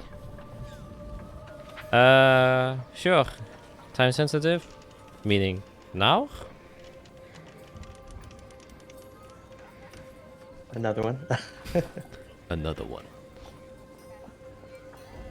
Yes, I'm afraid things have changed. I need a favor. Okay, sure. Then meet me there in probably half an hour. It'll take me to get back. Perfect. And then I will take out my parchment and my ink, write a quick note, then fold it, and on the front I'll put to Wendell, and I'll give it to Tila. Say, can you give this to him later? I could be busy. Yes, of course. Gladly. Perfect. Well, yeah, I'm sure you heard. I need to go meet with someone quick, but I'm sure the others will be back later. They're at the library right now.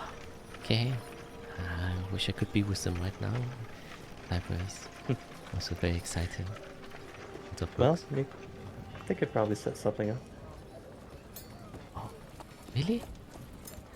Yeah, you should see it. I don't think I've personally seen more books than in that place. Wow. Not even you? No. Wow, that must be pretty big then. Yeah, it's impressive. Oh. Well, I dream about it for now. Good. Anything else? Let me go really quick. Stuff. That should be good for now. Okay, yeah, I'll head to Sheena's residence. Okay. And yep, you would then eventually meet up with her and kind of probably offer you to go into her room. And so she go back into her room. He sits down and says, "Alright, you are unexpectedly early out of the archives. So what favor is it that you want to ask me for?" Well, I guess it's two. I suppose you have the abilities to transport people? Unfortunately, I don't. Which is a bit embarrassing to say. I have not reached the status of Archmage. I guess I might have to ask the fellow we traveled here with. Well, that's okay. Either way. Do you remember before when I offered you, and I'll pull out my locket again, this? Mm-hmm. I definitely remember that. I think I was wrong to take it back. And what makes you say that? I guess how long do you have? I mean, I got your whole day, and I definitely have other things I would do, or rather do than this, but I can take your time. I mean, you helped me out a lot, so I'm also willing to help you in any way that I can do at this very moment. Let's see. Well, I guess I'll try to recap as fast as I can. I guess first thing, I came to Sunir with my mother because she asked me to advise for her, and then I go over the the rough details of the meeting we were having with the Chrysalis and all that. I was kind of excited to come here, but then trouble happened, and then I'll recount the feigned death that we had to solve. and then getting teleported to the warehouse with missing chrysalis. So things got out of hand very quickly. But back then I was overconfident and, well, quite willing to help people so I can make connections. But then I go through how we couldn't find the chrysalis, and it turns out that it was probably sent out of the docks to Talus. And then my assumption is it was used against the Helios Gate where my brother was. So if I just solve that mystery, my brother might be alive today. But I was messing around, I was overconfident, I didn't see the weapon right in front of my eyes.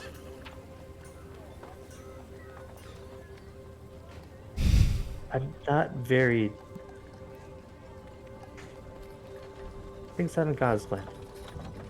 Then I show her the blood curse. I got cursed! And I can't fix it. And now I can't even research it because I got so willy-nilly in the library that I got myself kicked out. And right now, the people I've been traveling with are doing much more work than I am. I'm no use to them. I hurt Arya by trying to help the problem. Eirik, he risked his life. I can't fix that, but I feel like somebody more competent probably could. And Israel needs somebody much wiser than me if she wants to help her father. I think it's time for me to go home.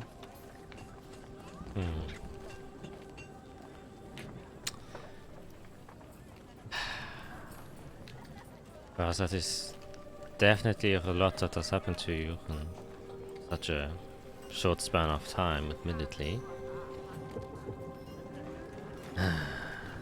But I always say that the notion of feeling helpless is a very,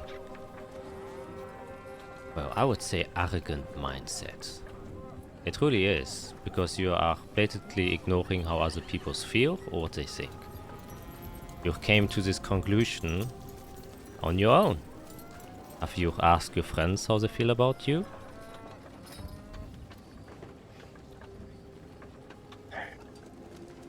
Pretty sure Eirik is scared out of his mind of me and what I can do. Pretty sure Arya's scared of me ever casting a spell upon her. Azrael, I think I'm actually okay with. But I think she deserves someone more capable at her side. Well, the way I see it, and I can't say much. You know, it's my job to teach people. I am a professor after all. And this definitely is my first encounter with a student who is, well, falling into the trap of self-pity, a bit of despair. And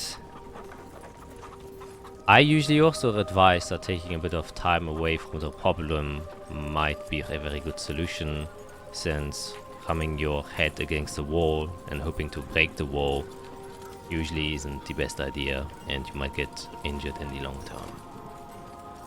However, the reason why I wouldn't suggest that in your case is because you are surrounded by special people, in the sense that you are the only one of a few people who can truly relate to what has happened.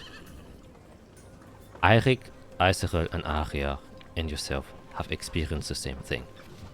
And there aren't any other people who will be able to relate to their problems. So even if they would start to seek for answers and help outside, they will never find anyone who will truly understand what they're going through. You are one of the rare people who does understand what they're going through. And with that knowledge, and you are experiencing it yourself right now, this despair, would you wish to leave them behind? I know you're seeing yourself as a burden right now. However, I don't think that the burden you think you pose onto this group is greater than the burden that they already have to carry. And if you're gone, they will have to carry even more. I think the biggest problem is, ever since I've started using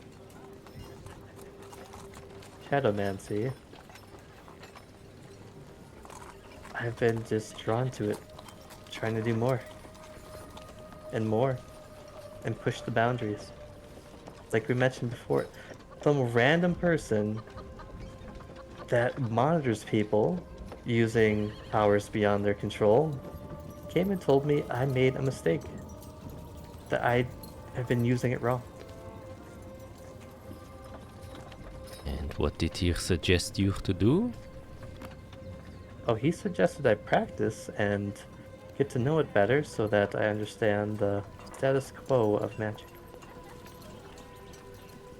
So, while seemingly a bad experience, I would say you've been contacted by a higher being, which I believe most wizards would only dream of. True, he might have scolded you to some degree. I wasn't there. Still, Yeah. you have enough of an influence about something of this world that someone from the outside had to intervene.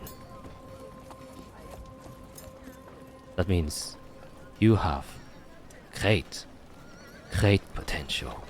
If one of my students does something, cast a spell that results in me having to contact the headmaster, I don't see that as a problematic student. I see that as a student who has incredible, great potential. He just has to hone his craft better and use it more wisely. And what you're telling me, I'm seeing the same thing. I think you're just being discouraged. Probably maybe you have been a natural talent for most of your life, and everything that you did used to just go the right way. And now you're, for the first time, confronted with a barrier, a hurdle, a struggle, which most normal folk, including myself, have to actually fight through to get the things they want.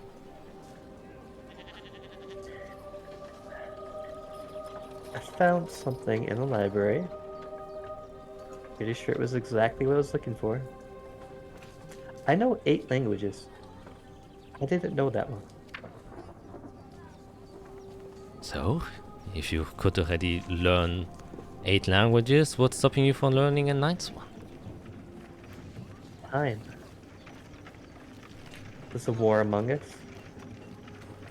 I need to put forth action. I need to do something or more people will die. My mother almost died just days ago. After my brother. I don't have time to sit down and read a book.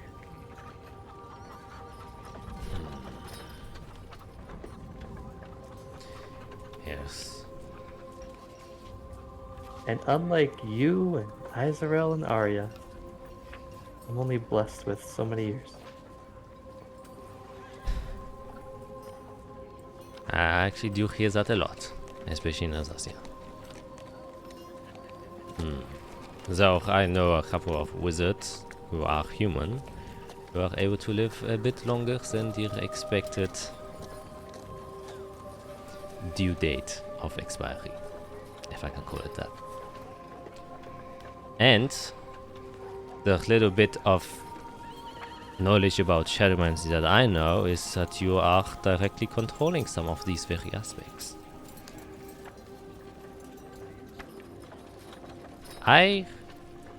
Once again, I'm a professor, so I'm looking for a solution for your individual problem. And I have to say, you know, I usually teach history. So this is far beyond my expertise. But when people similar to Eirik are struggling in a position where they are overwhelmed with too much information or struggles or burdens, I always think the reason why this becomes a a problem that hinders you on continuing onwards with your journey is because you don't have a concrete goal. If you have a concrete goal, then you can ignore usually everything on the outside. The stresses, they won't help you achieve that goal. So what I usually suggest is, and usually it's exams that people have to do, so take it with a grain of salt, but to focus on one exam. What is the thing that you're struggling with? If it's the topic that you're struggling with, then research it more. If you have problems with discipline, then try and find a way on how you can discipline yourselves, methods, stuff like that. Always address the very problem that is hindering you. And in your case, while that might sound absurd, your problem is time. And you're stressed about not having enough. But at the same time, you're studying magic that can manipulate that. So maybe your focus should be to try and find a way where you can gain more time.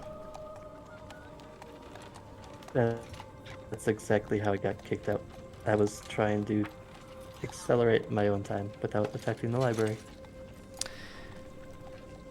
Yes, and maybe find a way where you don't get kicked out of the library. I mean, if you wish to return, I think I'll be able to get you back in, but I won't be able to make you use your, magic, obviously. Did you know that the creator will be here soon? Make a lovely announcement. Yes, I have just left. Actually, I've heard a bit when coming here. Seems like he's just fussed up about the people inside of this town telling him to join the war council, and he doesn't want to do that. No, that's respectable. You mentioned a goal. While I'm here in Azathia, I think there's a lot I want to do, obviously. But I think what would mean the most to me, and what would let me do the most, is becoming my own type of arcane user that can present themselves in front of the Atrium High Mages and be respected. That is a pretty high goal that you are going there. There's not a lot of things that they haven't seen, but if anyone that I know could do it, then I do truly believe it is you. You have done things that I have never seen before, that I've only read about, and the way your mind works is not a normal one. Inside check. Yep, make an inside check. I gotta do it. What do I do it when using my ability? Nah, that's dumb. I'll just do a regular one. That's okay. That's all right. 11. You believe her. As far as you're concerned, she seems to be genuine. Obviously, you feel like a undertone of she's obviously trying to uplift you. Right. She's taking like a role of professor, but there is, since the reason why you assume she's not lying is because she added reasons why she believes that way. And usually, if someone's just uplifting, they don't add a reason because they don't have one. But she actually has one.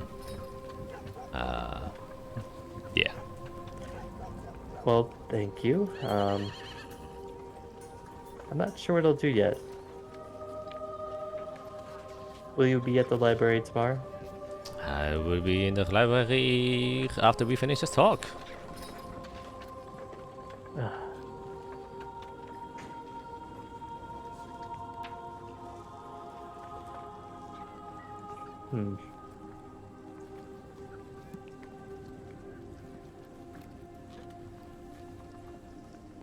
May I come with? Yes, of course. I was about to ask whether or not you want to come with.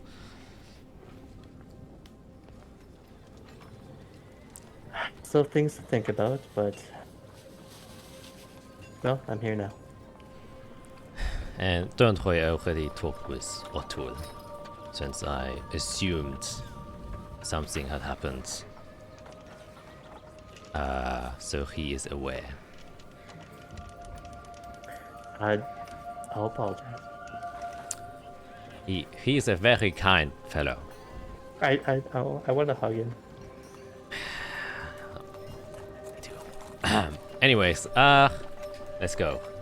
Do not want to waste any more time. She makes her way outside, and you go back to the archives, and that is where we're going to go back to the trio, the IAI, the EI, the Iric Aria Isoro gang. Yes, you now have a name. Congratulations. What are you up to now? Or what is the plan, at least? I think we are gonna look in the geography section for anything about the area around Isthmus Crossing. Yeah. Yes, the Isthmus. And maybe anything about people that were born there. Okay. And everyone is doing that? I'm gonna look for anything I can find about travel or transport in and out of Heems. Oh, interesting. Are you like specifically like routes, like trade routes, or like? Well, yeah, just anything that's kind of documented, like, you know, not like hard roads or anything, but just like how often, you know, caravans go through, or any kind of patterns or whatever. Okay, so the logistics of. Yeah. And it was Colors and Heems, or was it just Heems? Just Heems. Okay, so Heems in general. Okay. Then, Liz, I saw you doing anything different? I think you're doing the same as Arya. Yeah, I'm helping out Arya. I refuse to touch my dice. They are cursed. Okay, then Arya can roll with advantage.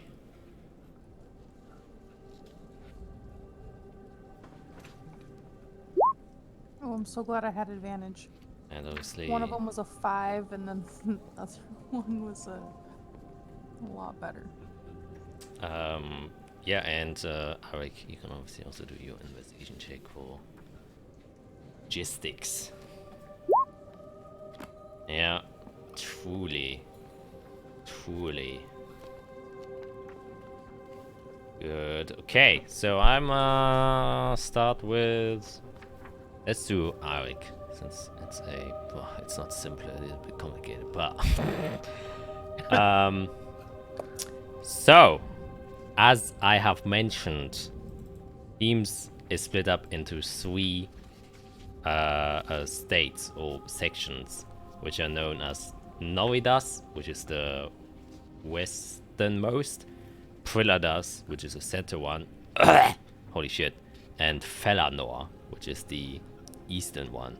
And they're divided, as you might guess, by the large kind of geographical landmarks. So everything left from here is Noridas, the center here is Prilladas, and this is the split. This is Felanor, and this is the one region that is occupied by Storm Genasi. So there's no information about this one here. However, there is information about logistical things that are leaving Heems from here into Yeshimon, and obviously a large trade route that is going from here to Colors. And I would say that mainly the logistical transports from Yeshimon to Heems is in that order. Like, a lot is being imported inside of Heems from Yeshimon, while between Colors and Heems it is kind of similar. There's a lot of export and imports going on, and that is because, and you would actually know this since you literally worked there. Norcan is a large manufacturer of war machines, and so they usually get sent to the capital Selia of Heims, and that gets spread out to the walls, and a capital fort that is inside of Heims called Veldan, which is kind of the main military barracks, is one way you could call it, where soldiers get trained and where all the war machines kind of get placed. And then there are watchtowers on the wall itself. And yeah, Norcan is the main kind of exporter of those things. And there's also a wall that separates Heims from Yeshimon, specifically this area. This area is known as the Twilight Pass, and this wall is known as the Ayer Wall, and it's heavily controlled. It's like a military border, so not everyone can go through there. As for Collis and Heims, obviously a lot of resources are inside of Heims. Yes, to Felicia's question, which the people didn't read. There's a road going through the Bifrost Wastelands. That's what this area is called. And these are where the storm succulents live, mainly in this area. And that is where a lot of farmers kind of farm the heavy storm irons that they produce. So there's a lot of export that kind of goes out here, but also to the capital itself. There's also a large trade road that leads from the central region to the western region, from Priladas to Noidas, because there's also a large military outpost known as Venlor that is the same as Veldan, that kind of supports the military up north on the western side. And there also is a wall that separates Collis from Heims. So there it seems like it's heavily sectioned off. Yeah, and like I said, main trade, logistically speaking, is just raw materials that are collected in Heims, and also raw materials that are collected in Collis get sent over to Heims as well. Okay. Lots of walls, lots of military. Yeah. Yep. Up north seems very, very militarized. Then we will go to Aria, looking at the Isthmus Crossing. The first thing you would note that is there is also a wall that separates the crossing, and a large gate where also a military outpost, well, not necessarily military outpost, but there's a large watchtower that sits there, and it's known as the Torrendale Gate, that kind of now makes sure that this space is safe. And you would also read upon that it has been built there because of Calyx. That's the reason why it exists there. The landscape itself, it's a land crossing, a natural occurring land bridge. However, there's a lot of it's like arched in a way because the water has kind of carved its way through it. So it's like literally like a kind of, how is this bridge is called, that just has these holes underneath them. It's kind of the same way, so water is able to pass through from the thermal spore through the Isthmus Crossing inside of the Frenian Ocean.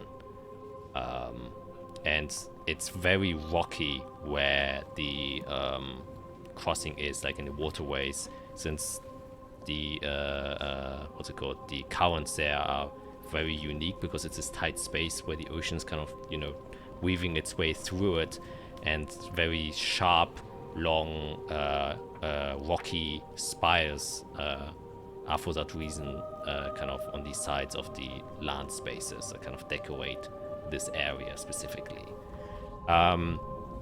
And you would also note something interestingly is that there's a section of this crossing that has very special types of flowers that bloom nowhere else.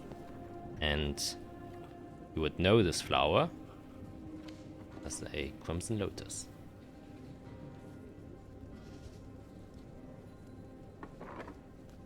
Interesting.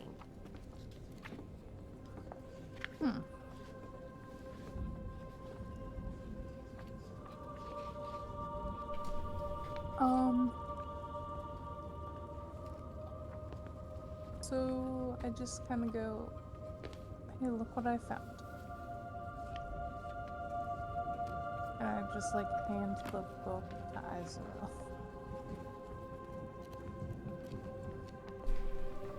I'll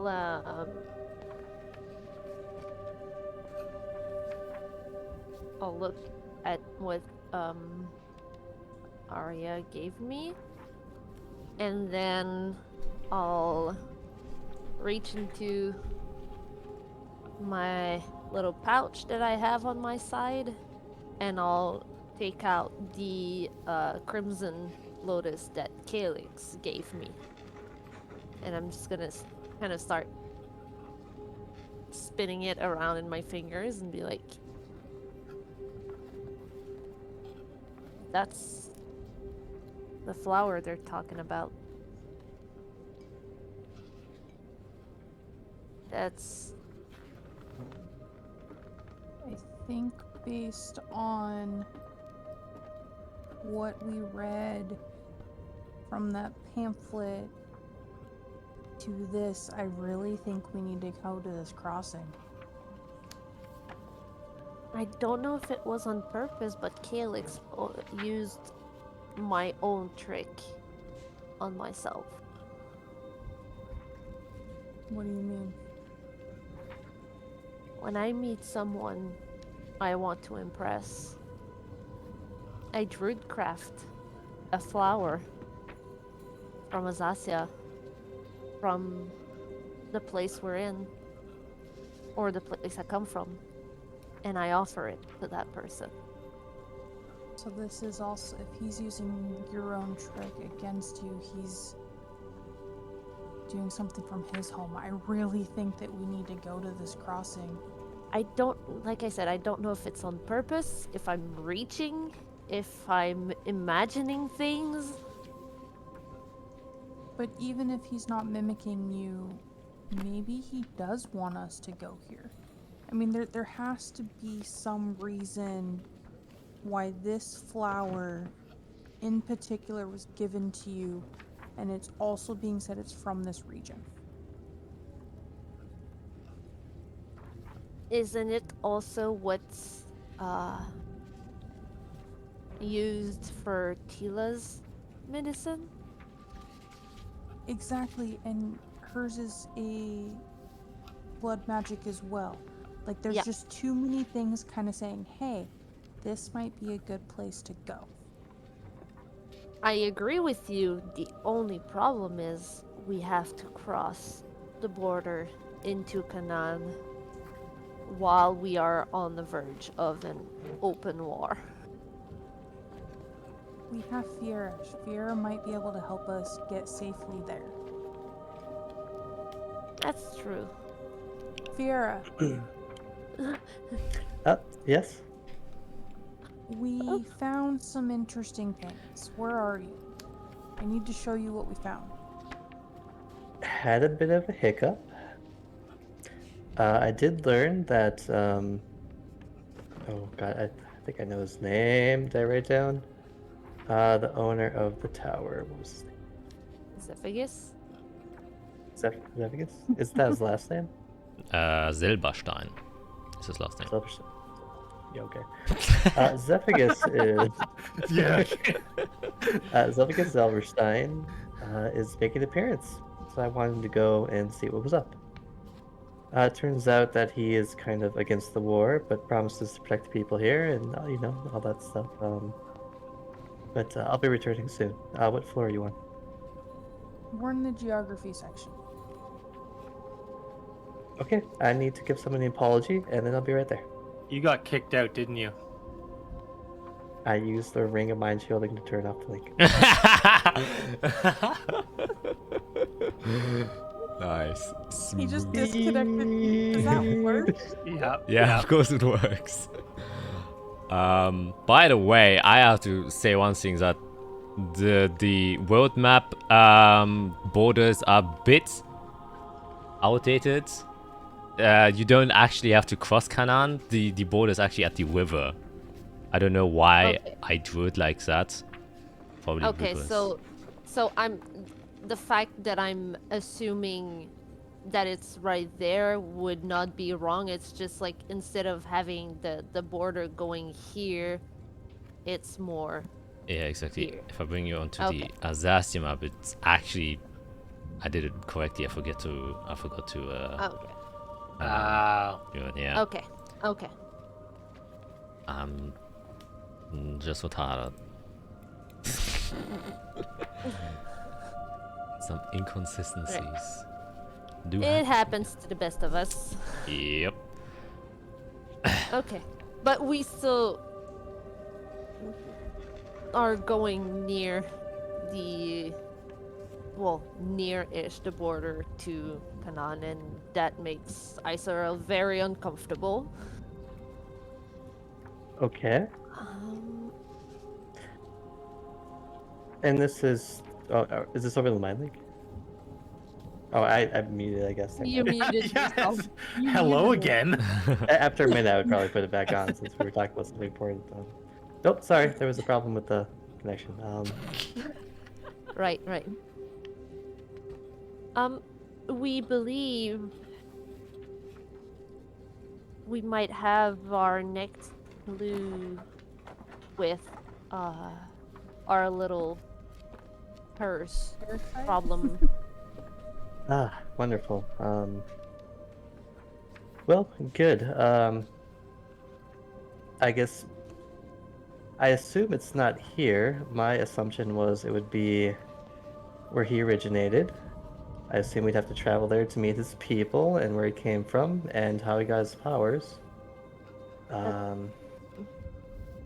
That's the interesting thing.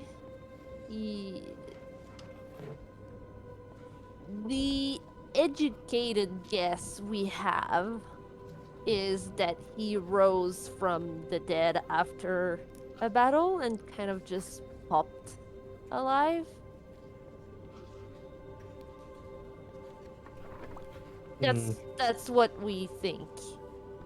At least Arya and I don't know about Eirik. He has his own mind on things. But I mean, listen, in a world full of all these wild things, that's not out of the realm of possibility.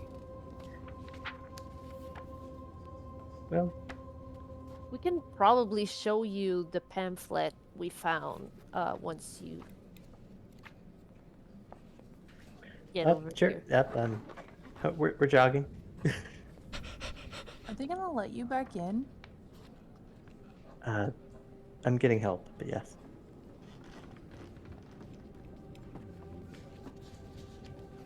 Okay.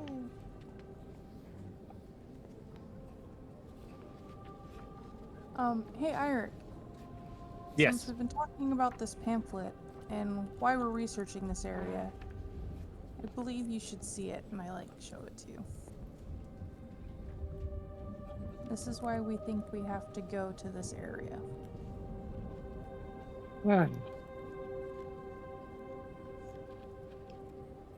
I just take a minute and read it.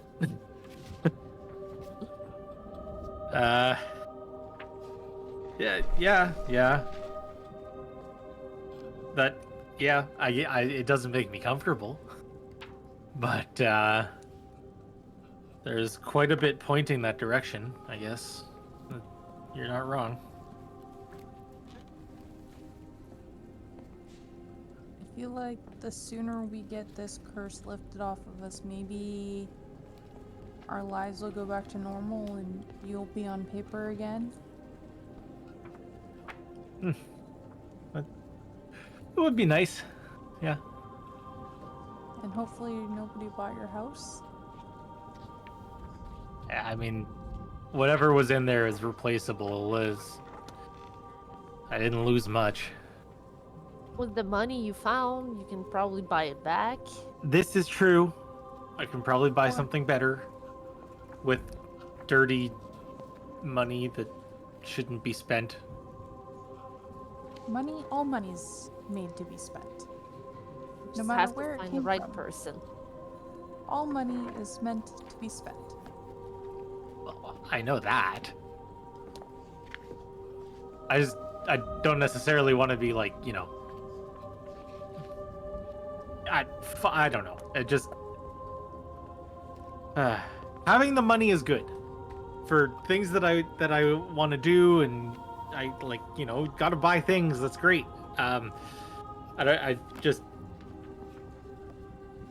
It's just hard to not be able to just like go and spend the money. You have to think about where you're spending the money.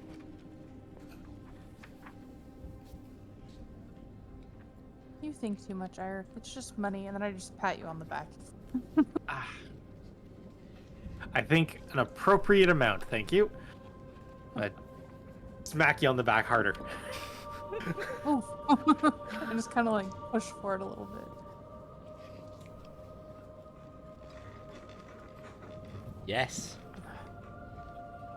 We'll quickly go over to Fiera, so you're beelining straight towards the entrance.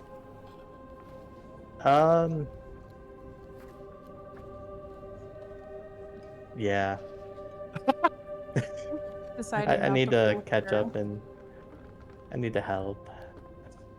Part of you wanted to just leave the city and never come back. I was so close. I We was so thought you close. were like abandoning us. Oh yeah, oh yeah. So close. But Sheena fished her right back. Yeah. I also need to wait out of the city and back home. That would have been a nightmare. Yep. I could not, but I was like, I should talk to at least one person before I leave. But you did, Tila. Yeah, yeah. Tila. Yep. Okay, then easy enough. So about half an hour, you get back there. See Otto there once again, who just kind of smiles at you and already has like 2 gold necklaces there and the 2 lamps. I walk up. I do a very graceful bow. There's one tear coming down my cheek. So, I'm so sorry about my behavior. In my haste to try to do good, I worked against it. I do respect this library and all it contains, and all the good and potential it has. With your permission, I would like to peruse again.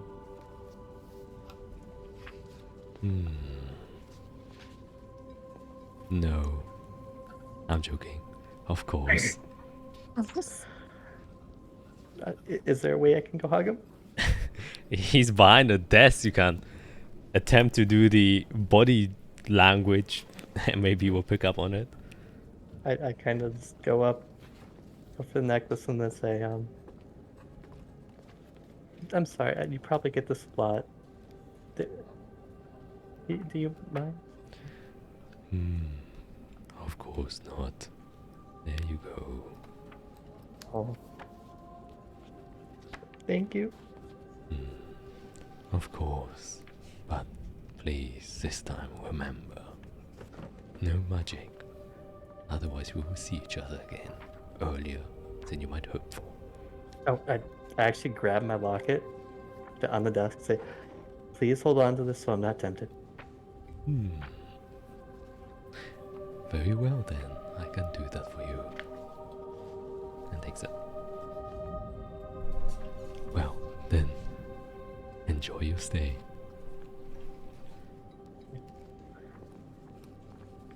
Put it around my neck. Oh, since the owner's back, does that mean he'll be in his quarters? Maybe.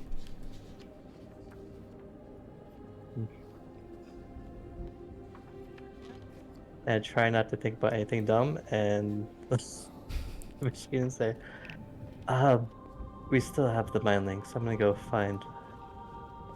I'm gonna go help them. Yes, please go ahead. I will resume my own business. And then I speed walk. The gate opens up. You walk through the force field and step into the library with the other friends. And that is where we're going to end today's session. It has been running a bit late. Ooh, recovered there. Piera has. I'm back at the beginning. But yeah. Level 1. Level 1. Imagine if you get teleported back, you just become level 1 again. Next time. Oh man, that'd be terrible. It's a good thing you took this focus. Yes. No miscellaneous things. I felt bad, but then I didn't because I did say at the very beginning any spells or magical abilities. It teleport out. I was like, I made that very clear. Plenty of warning. Yes. Well, it's a session that's really testing the limits of my world building. Asking about every single corner. We're gonna find the flaw. We're gonna find the cracks. Yeah. What do you expect, Jack? You put us in a library with endless knowledge. I A know. lot in here. Yeah. Literally, there's like almost. Yeah, I'm surprised how much is in here. Yeah, and you had to get yourself kicked out. Of A all wizard people. in a wizard's library. Look, I rolled a 1. Couldn't read a book. Yeah, that is quite very Yeah, heartbreaking. it's bound to happen. Yeah, I think that made the most logical sense. Yeah, no, I am very happy because I can share tons of my stuff, which you usually flies over your head. And you found out a lot of information which you would otherwise somehow get somewhere else. Which, let me say, if you tried a different way, it would have been hard. Because the information. Yeah. That wasn't stuff we were gonna hear at the tavern. Yeah. Nope. Jeez. Most likely not. Oh my goodness. But Yeah. A lot of cool stuff in there. I am in my notes era. I have 4 pages about tonight. Yeah, tonight was a lot. I'm gonna have to go back and rewatch it and make sure I get everything written down. yeah, Yep. it was a lot. It was. You ask and you shall receive, is what I say. Hey, hey, hey. That was great, though. That was awesome. Oh yeah. I'm glad you enjoyed. Yeah. Library sessions, I do enjoy them as well. It's brings a bit more depth. And I think it's the first time where I think more dots have been connected and created. Yeah. Yeah. Yes. Overdue. Yes. Especially for Calyx. In like 2 campaigns worth. That's the first time. Yeah, there's a lot of I'm- heat stuff in there that I'm jealous you guys learned. I'm gonna spend the next week and a half just trying to gaslight myself into like, did I discover something or am I making this stuff up in my brain? You know? Hey, it's all made up. Yep. No, it's not. No, it's not. I'm also really excited because Arya, a big part of who she is she wants knowledge of the past.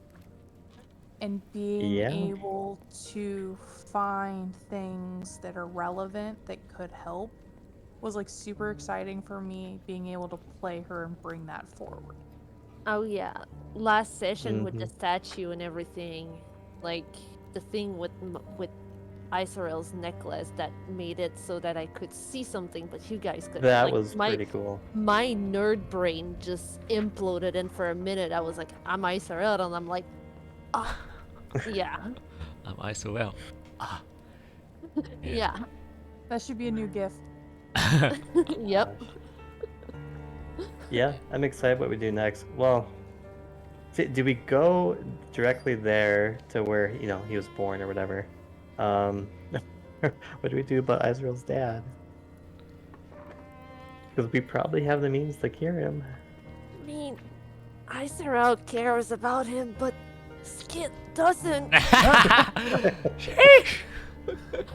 I know it's gonna be like a side mission. Well, it's gonna be like a background side mission, but yeah. Yeah. Then who knows what mess we're gonna get back into there. Especially with Arya's mess of home. I mean, Like me as a character, I want to go home, have Arya go home because Yeah. I want to know what my consequences are. Like Yeah. Greg and Irik's consequence was very apparent, Mm-hmm. but mine is like so different. So like Yeah.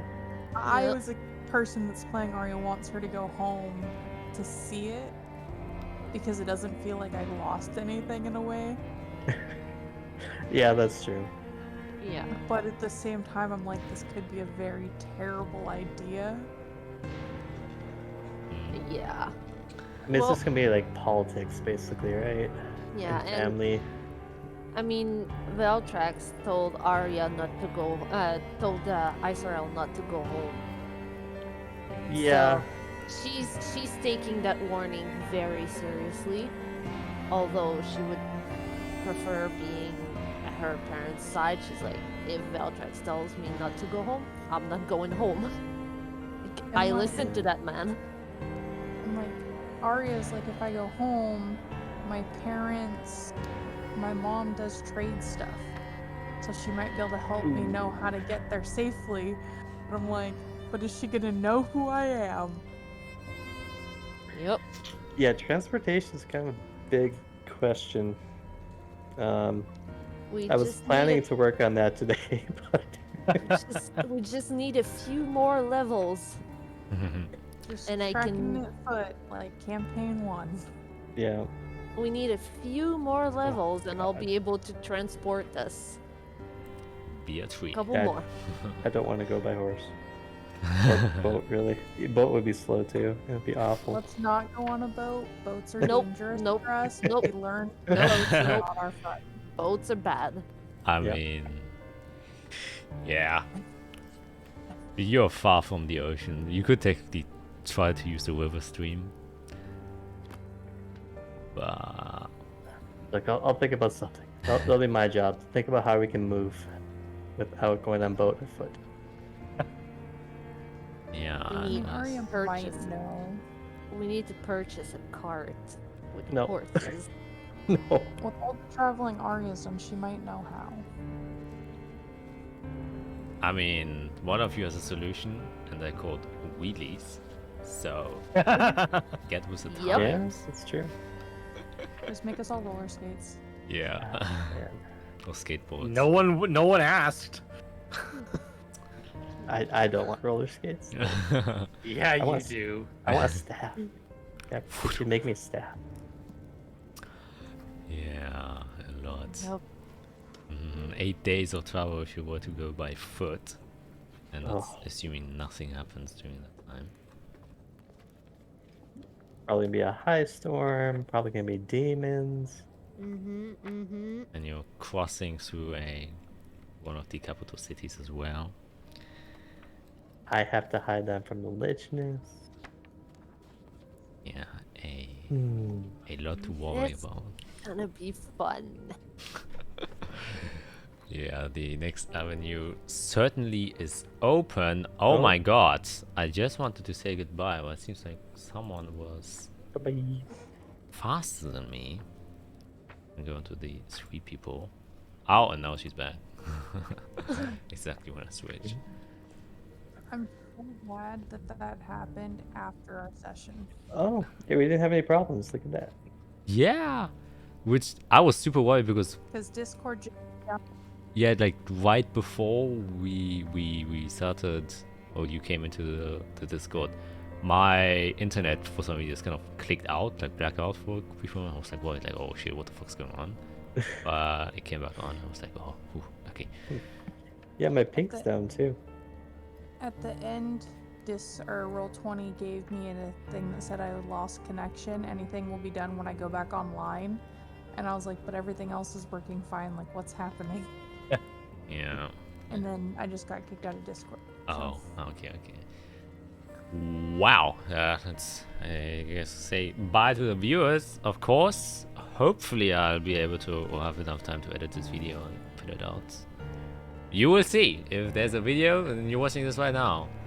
If not, then not. So, bye. Bye.